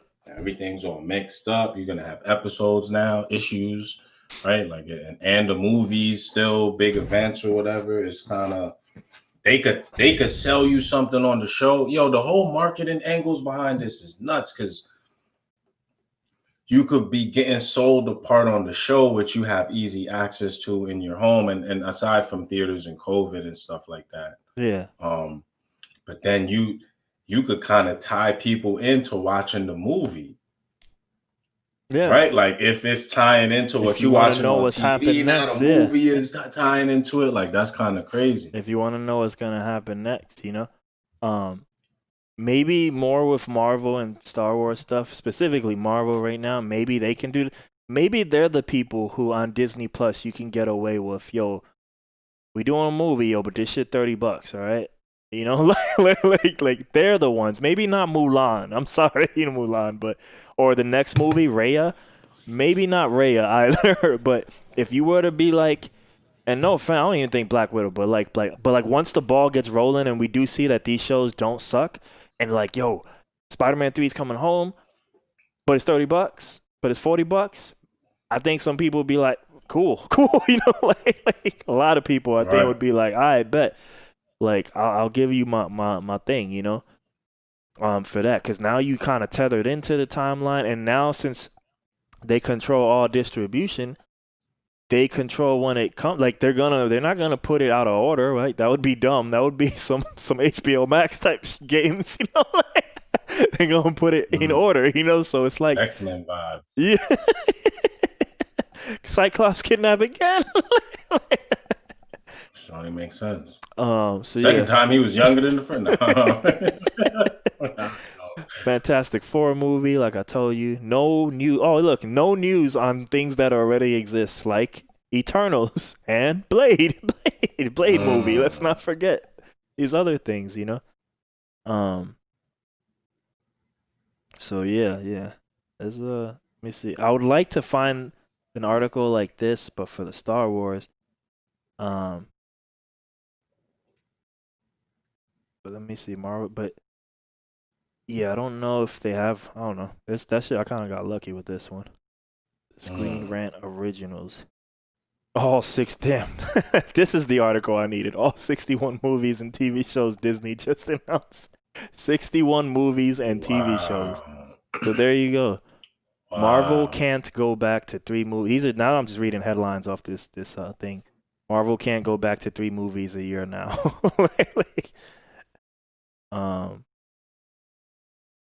Let me see. No, the rest is other bullshit. I guess I have to do it to Star Wars. All upcoming Star Wars show. All right, I just wanted to just do the Star Wars one, just the fun stuff. I don't need to maybe go through the Pixar lore or nothing like that. Obi-Wan Kenobi show, talked about that. Ahsoka is getting a show, talked about that. Rangers of the New Republic. That sounds like the cops show. That sound like the cops. A second direct spin-off from Mandalorian is Rangers of the New Republic. Following downfall of Return of the Jedi, the Rebel Alliance help establish the New Republic. So and then it's one of the pilots that's already on the show. He's an X-wing pilot, so you're gonna get a bunch of cops, a bunch of X-wing pilots doing things. Andor, which is the Rogue One show. The Acolyte, what's this? Back in the new blah blah blah. Set 200 years prior to the Phantom Menace. You might get that lore you always been asking for. The High Republic storyline finds the Jedi Order in their heyday. Prime time. People ain't no pre-order 66. Pre-order. They will be told through various mediums with novels and comic books already announced. Acolyte as a newer product. Oh, there's little known, but yeah. So you might finally get, what is his name? Plagueis and Friends. Darth Plagueis. Yeah, you might get that. Sound like Palpatine's master. Yeah, so you might get this. That's the photo for the Acolyte used look like good guys, but I'm saying if it's 200 years in the past, you might get people like that from the great lore. The Bad Batch, that's the thing I told you about with those 5 people, the 5 clone Star Troopers, whatever. The Lando show. It's not called the Lando show, but I'm just saying Lando Calrissian, sir. Star Wars Visions. What is this? It's an anime. Different perspective. Is this What If for Star Wars? Oh shit, it is actually. They even quote What If. Star Wars Vision will consist of 10 episodes telling different stories in the Star Wars world in a neat twist. Japanese anime style. Oh, look at that. Just like we got Japanese Spider-Man, maybe we get Japanese Luke. And he's out here with guns and all kinds of shit. It looks like Visions isn't canon, but it'll be other shit. A droid story. R2-D2 and C-3PO were like alongside another hero, you know. They follow yet another person. Toy Story, essentially, these are the watch. Man. You know what's funny is they quote them like Buzz and Woody here. It's funny you said Toy Story. Because I'm peeping. I see what they doing. I see what's going on. It's crazy. The droid story. And then obviously the Mandalorian season 3. And yeah, that shit seemed pretty hard there too, man. That shit seemed pretty hard too. It's not good for competitors. Not at all. 61. They adapted a droid story. Wow. They're gonna that's terrible. And since this has been the Disney show, I'll try to skim through this. Only Murders in the Building, The Dropout. And like I said, I'm skimming through this. These shows Um, it's like all famous people in this shit, and like all these things that I'm skimming through too. It's like you got Steve Martin, Michael Keaton, like I'm that, and just several of them that I'm skimming. Dope Sick, Nine Perfect Strangers. Look, Nicole Kidman and this other funny lady. The Old Man. This be selling cocaine. Where they getting all this money from?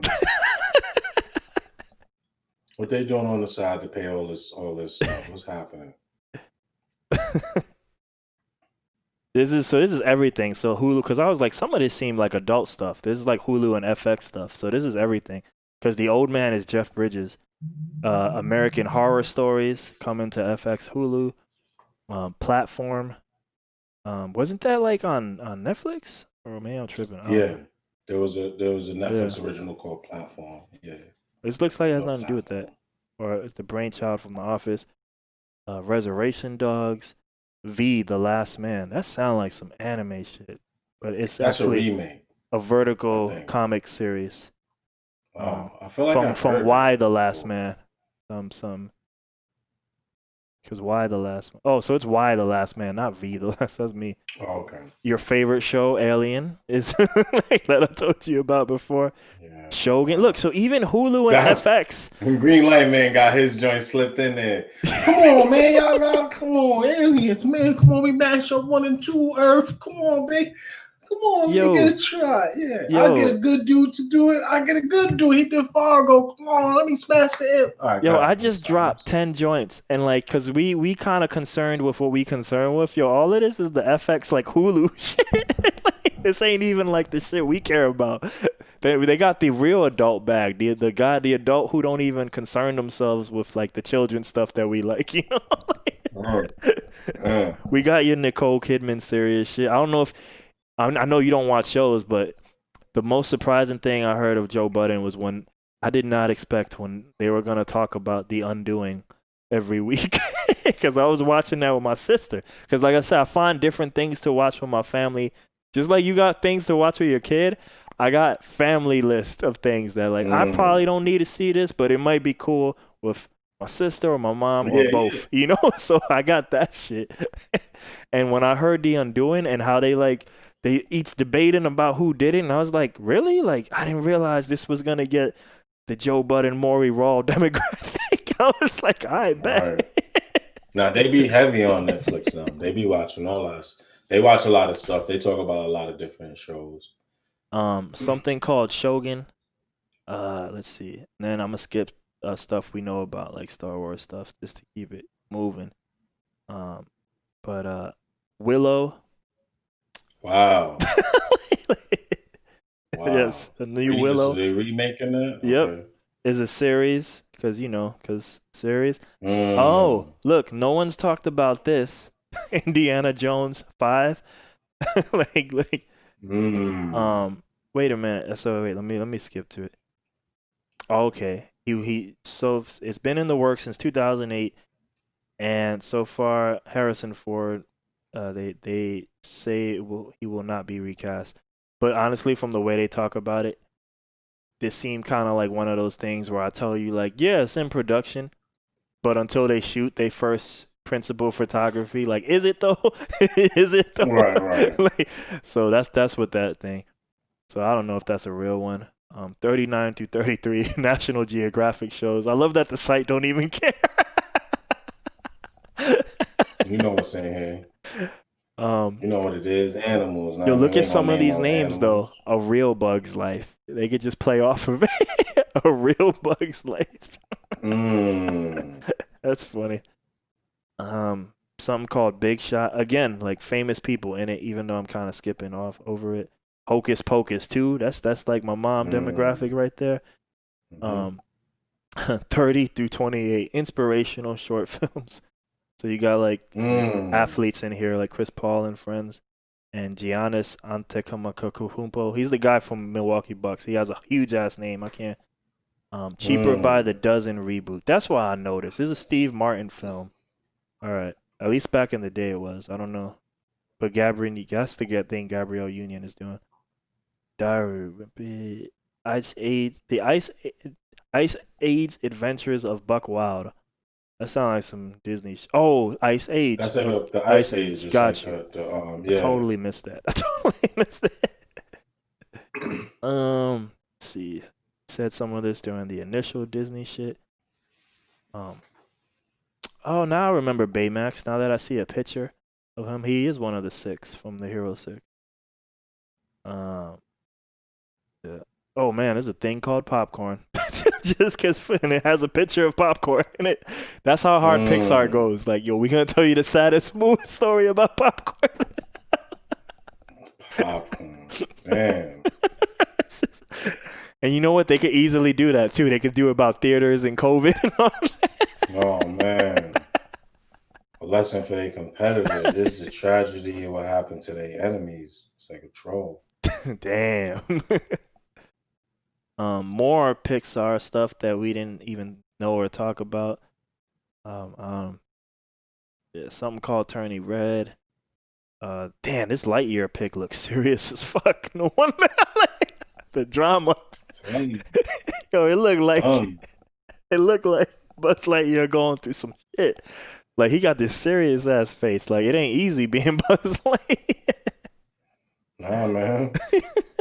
You ain't watching you ain't seen Toy Story? What's going on? Yeah, damn. Yeah, so that list is crazy. Honestly, going through this list back to back, I didn't realize, in a world where there's no Iron Man, like, Iron Man lore is getting 2 stories, one for War Machine and one for Ironheart. And in a world where, like, it's rare to see the black hero, they're both black. That's kind of crazy. Crazy. But yeah, they're going crazy. Let me see. I don't even. Oh wait, what's this? I just saw a picture of Galactus. That has nothing to do with that. But I mean, like, where is that picture? I closed out of it.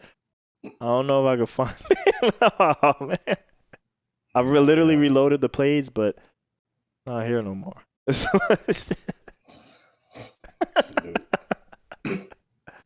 Galactus. But yeah, man. That's what they called it, Operation Galactus. The World Eater will eat the whole content game. Damn, this was like this was our entertainment episode. It took like 20 minutes just to read off all of the titles. It was like a fourth of the podcast was just getting through. Yo, at a certain point, I was like, yo, what is he reading? I'm like, is he still reading the movie? What is he just naming heroes now? Like, what are you talking about? He said like 13 things. I'm like, wait, what? Are they in the same show? These are separate shows? Like, that's crazy. I'm not even gonna do the top 10 comic book thing like I like to do, but I am skimming to see if any of them is worth it. I told you the director of Dune is hating on HBO Max for hijacking Warner Brothers. Dan, that's the quote, son. He's holding us hostage. Are my movies every week? Is now people are being held hostage and things are being hijacked. Yeah, y'all just keep saying anything. This is on Comic Book Dice. That's why I keep coming here. But they shouldn't be worried about nothing Warner Brothers is doing. You just see what Disney said. You should kill yourself. Like, oh my god. What I find, I keep coming to this site because it always has just random stories at this point. It's funny to read them. But number 4, again, this site's called comicbook.com. New leaked government image showcases cube-like UFO. I don't even know what that has to do with comic book anything. But yeah. Fuck, they found a Tesseract? What are they talking about? Oh, that's funny, right? Let me see if they even have a picture of it here. Oh my gosh, this picture is horrible. These pictures that the government allows to leak, it's the cockpit. It's the cockpit, right? So it's the driver. It's a little microscope, like the microscopic point. Dude, if you took a pen and just like scribbled on this shit. Come on, we ain't got time for the government's games right now. Yeah, I don't know how they determined that this is a cube. I honestly don't, because I'm looking at this thing and I'm like, that might be a speck of dust, unlike the What y'all? Yo, you remember I used to joke about the aliens? Like, what's next this year? The alien, look. Dude, and then they zoom in on it, and yeah, it looked kind of crazy. It looked like this, like thing, but they zooming in on it, so it looked pixelated as fuck. That might be a crack in his windshield. Yeah, I don't know, government. Damn. Some dude came out the other day and said that aliens visited. It's like an intelligence officer from another country or something. Said the Trump side deals with the aliens, and we all know about it. It was in like mainstream news too. But Tubby Maguire spotted in the wake of. It's crazy to see that the Department of Defense just quoted on this website. Apparently there's an apple pie Pepsi, but again, I don't know what that has to do with comics. This comic book site sucks. It does, but it's kind of like Scott, not Scott. Scott, he writes for Batman. Zack Snyder, he goes so wrong in the wrong direction, and I keep coming back, but for the wrong thing. They have the first picture of Superman's costume. I was just looking at that. Superman and Lois, but that's a TV show, and this is CW. In a world where we getting all these Marvel like real dope shows with Don Cheadle and like real actors and shit, like you got Movie Falcon on your TV show, and I gotta get like, no offense, but like poor man Superman played by actor. I have no idea. I don't know that guy's name. I've seen him before. He did Eiht, but they still in the old. They still in the old. The old model. They gonna watch. You know what's gonna happen? When movie 20 drops from Disney out of 500 that they listed, they're gonna be like, "Oh my God, what do we do? Where's old?" And they're gonna start acting crazy. Yo, start acting crazy. We gotta start, like, if we're gonna do episodes like this, like, I don't know, you gotta like tell like other Abraham to have like his Discord ready or something. I could patch him in. Because this is a thing for him that I guess he would have the most to say of them both. But I guess the number one thing of all things, which is very surprising, because it's a story about an actual comic book and not even like the TVs or the movies that we love, DC reveals the next Batman is Tim Fox. I'm going to assume that's a relative to Lucius Fox, Batman Black right now. Yeah, and there's a picture of him with no mask, and he looked like Batman. But he's a serious look. I think I could just send you the pic, right? Cause now I'm on this Windows shit, and I could do Windows things. So one of the good things, one of the oh man, like it just came up on it. So you should be getting it. Yeah, that's the picture. Black Batman. Yeah, man. But I'd be curious to see, because we don't read any of this shit, so like. At this point, the last stuff I've read was probably like, I think one of the first, when I mean first, like the recent first reboots, like the whatever happened before the DC 52, or was it the 52? I don't even remember. There's just so many. But it was the Court of Owls. That was the last probably comic books I've ever read, and I read them on a phone, not even like real comics. I read them on my phone, like, and you get to zoom in and shit. Which it was alright. It was different than growing up and doing this, I bet you have like an iPad Pro. That shit probably look hot though on that big ass screen. But I ain't have that at the time. But yeah, man, that might be it. I could check Variety, but it's probably gonna be the same shit. Like Disney killed the game. Yeah, basically. Oh man. That was insane. Look, they trying on the other side, literally, because we always making fun of Warner Brothers, AT&T, whatever. The top story on Variety is actually Ascending the Throne. Game of Thrones prequel, House of Dragons has added 3 casts, and that's cool and all, but that's one show. That's one show. Yeah. That is that I don't. And then like, can you name? It's very rare. I feel like you need to go back to those old things. Like if you look at how Happy Days spins off into like all these other things, or like, what is it? What's the Moving On Up show? Is it called Good times. Yeah, Good Time. Yeah, like those shows all kind of come from each other, but like I think in modern day, what's the last Now, classic? moving on up is the Jeffersons, but yeah. Yeah, that's what I meant. Jeffersons. Yeah, I was like, is it the Jeffersons? Because I was thinking Jacksons too, but I Good was Times like, is nah, a different show. it's a different but show. yeah. But a lot of those shows are spin-offs of each other, like All in the Family. Like that one's a spin-off of All in the Family. So it's like those things are all successful. But I feel like in the modern era, like when's the last time, like, yo, man, remember we talking about like these are more well, like Salvation's no longer a sequel, right? Terminator Salvation is not a sequel. Like at a certain point, when's the last, especially like movies to TV shows and vice versa, when's the last big one? Because I'm sure everybody saw Games of Thrones. They love it. I've never seen Game of Thrones, but I know people loved it. It was a big thing. It was a big thing. Big moment in pop culture. I can't imagine something of that success. Like, you know how we do it again? Make it a prequel. When's the last prequel to be dope? To be like, I'm talking about the same level of dope, if not more. I can't think of that shit. Because it wasn't Star Wars for most people. It wasn't Star Wars. Like, I don't know who be thinking that, yo. These green light men, yo. I can't think of one. No, I can't think of. Yo, you gonna like this. No. Judd Apatow, who also has a movie on HBO Max, says Warner Brothers showed stunning disrespect in HBO Max bombshell.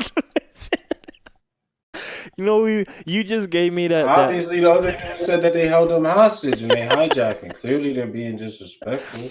You just Y'all got the craziest perspectives on what it's like. They're stabbing us. They're holding us hostage. They're stealing everything. They're being disrespectful. You just gave me that whole like the thing about like, yo, how this probably benefits so many actors and what Disney's doing and how they gonna blow up. Everybody on the HBO Max side is like the horror. They just crying the opposite. And then they saw the Disney news. So you know what they have here on I can't even read it, right? Because it says VIP. Can I scroll through this? Yeah, I can't see all of it. I would have kind of liked this because these are, Variety's a serious entertainment place. So it had the Disney Investor Day review top 10 takeaways. So it's not like us.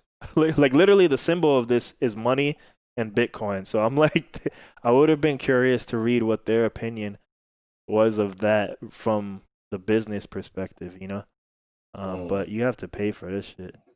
Right. Yeah, because all of this is like you're talking about guidance and subscribers and like content output of this scale isn't cheap. Yeah, right, so this honestly looks like stock market guidance. Then it has this big graph about skipping theaters. I was just about to say they got a graph in there, bro. It's better than the Apple one. Here's the graphs to show you how we're about to crush the game. These are the crush the game graphs. See, this graph shows our competitors dying at a rapid rate as we release more of these things. We project movie theaters to be dead by a year. Yeah, they probably going in. Actually, you can't look at all. Can't like this. Movie theaters, they should be bugging out over it, yo. But I think it might be, for now, Disney has not released any Marvel or Star Wars movies on Disney app. And even though those the act though, what is signaling? No, for right. But that's a desperate at this point. At this point, right? I think, cause like my friend, like how I told you, like he very like the one who told me even all this Marvel news yesterday, cause I don't be following this shit like that except for this day on Fridays when we do our show. But he's very romanticized in the movies. So he told me there's a whole group of like my friend he's just a worker. He work at your company, but as a contractor, But he's still passionate about the movies, and he told me Nolan donated like who knows how much money, Christopher Nolan to Alamo Drafthouse just to support movies. I was like, yo, is there even a draft house in the UK that my man's dropping money to? So some of these people really love these theaters, Right.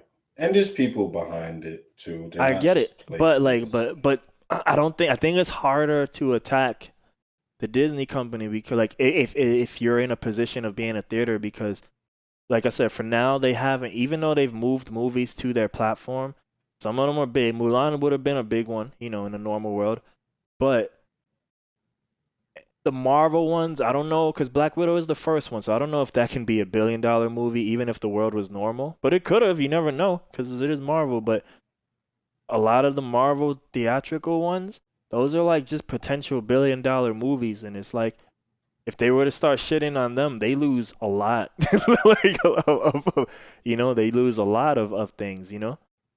That's a big thing because now you say on Disney, now you would lose Star Wars. Those are big things. You would lose Star Wars, Pixar. You would lose What Marvel. is that investor guidance said?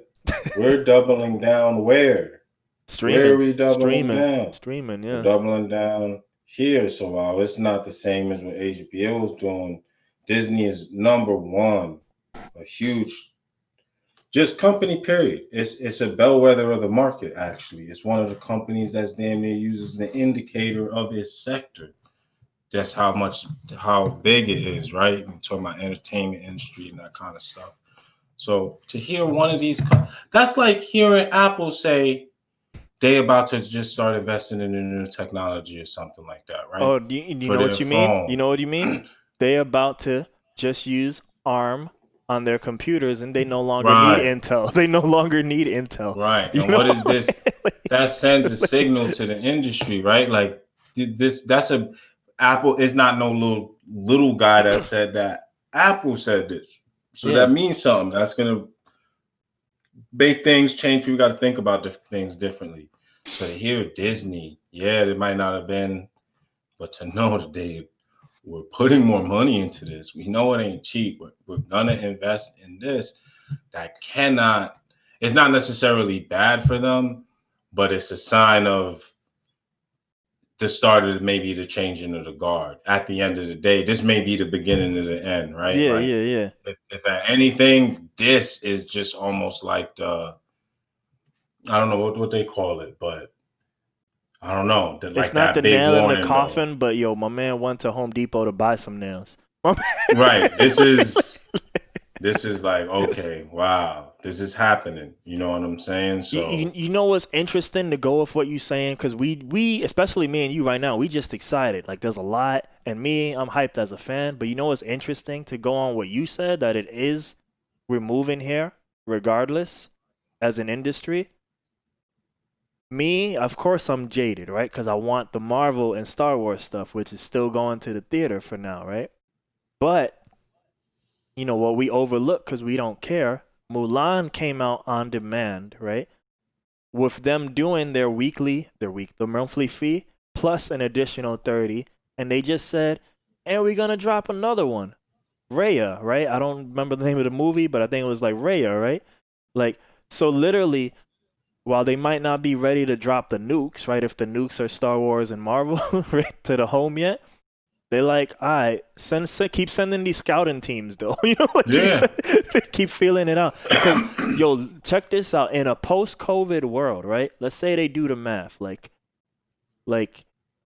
I don't think they would eliminate the theaters, right? But because, like, why not take all the money you can get, right? But in a post-COVID world, let's say like they have full strength, so all the amusement parks, and they got all this streaming shit coming out and blah blah blah. They got FX and Friends, everything. So like none the COVID stuff is not hindering them anymore. They got a Disneyland and Cali to Japan, right? All that shit, you know, and anything else they do that I probably don't remember, you know, live events and shit. Maybe then they could be like, you know what, like we like you movie theaters. Like a future movie, Black Widow, whatever, one of those things. Like you got 2 weeks, and then $20 at home. You know, like some shit like that. $30 at home, along with the fee that you're normally paying. Because what they're setting the little precedent for is that, like, unlike Amazon and Apple, where you can buy stuff, is like you need to pay to even be on the platform to even have the right to buy stuff. So they're slowly making that normal. You know. So and if you're already there, then you're more likely, right, to get these things anyway, too. Like, because you need to have the subscription. So these little scouts, like if you were messing with Mulan, and that was the impetus for you to get it. To get it was because Mulan came out, right? And all right, I'm gonna get Disney Plus. And but Mulan is the reason I wanted to see Mulan. I gotta get it. Well, now you're here for Disney Plus, right? Each of these other little things that are known and popular before these big bombs come out is just building the base. Now you have people already got their credit card. They already sitting here. They already here now from other stuff. Now when we drop big bombs like Marvel, the incentive may be different now with way more people have Disney. I ain't going to the movie theater, you know what I'm saying? Right here, blah, blah, blah, blah, whatever the case may be. You know what I'm saying? Yeah. So yeah, it could be, I don't know. Should be ominous signs, you know what I mean? But yeah, this turned into Disney. If that's it, I ain't even do one topic for my phone. We not even gonna do a topic for my phone. We do good. It next time. We good. We'll just continue it next time. We good. Songs of the week. I don't have songs of the week, but what I was gonna do, because I told you I haven't been listening to too much music, been watching more stuff. I was just gonna do channels that I've been watching. Yeah, right. Week. Oh, you mean YouTube stuff? YouTube.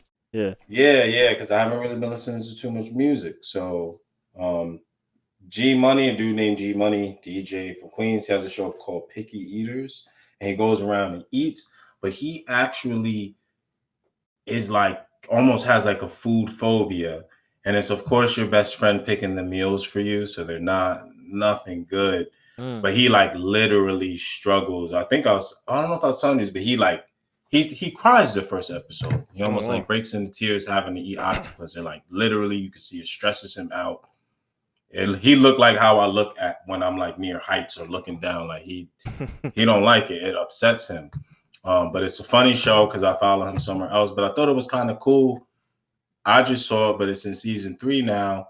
And I thought it was interesting that it appears to be a real fear of his, but for him to continue to actually do this, like he said, like later on, it seemed like in the later episodes, he still has the fear, but he's like slowly becoming more.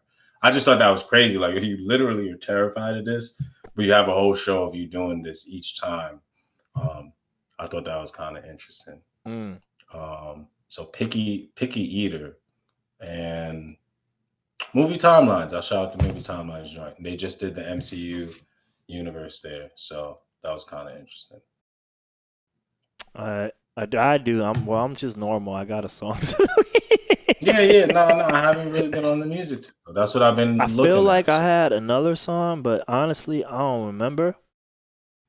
So like I had other song besides this, but I'm gonna do the Jack Harlow guy. That I just discovered, even though normal people might be like, yeah, he's famous, dog. Jack Harlow, Creme. Or no, it's not Creme. That's the Wu-Tang. I mean, Creme. Because it's like Creme de la Creme, but Creme. And I'll scroll down really quick, but I don't know if I really got other songs. I went down memory lane yesterday looking. I'll do Frost. Black Light Machine. That shit's from like, I might have lived in New York when this shit came out, but that's from the Wayback Machine. I used to show, there's a 10-minute prog song, but I used to show a certain section because there was a section like, yo, this sound like Sonic, like Chemical Zone.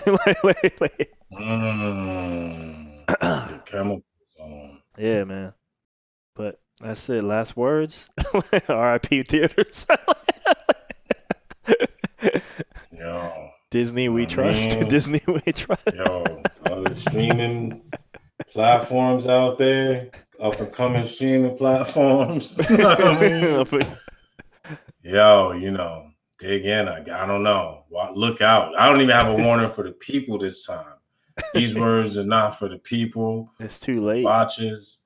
It's too this late. Is for other streamers. Yo, yeah, remember Drake's album? Well, no, you don't. You don't hear him, but he was a Drake mixtape. If you're reading this, it's too late. Yeah. My final words are best wishes. But yeah, man. All right. Bake that chicken, smoke that turkey. Boosh.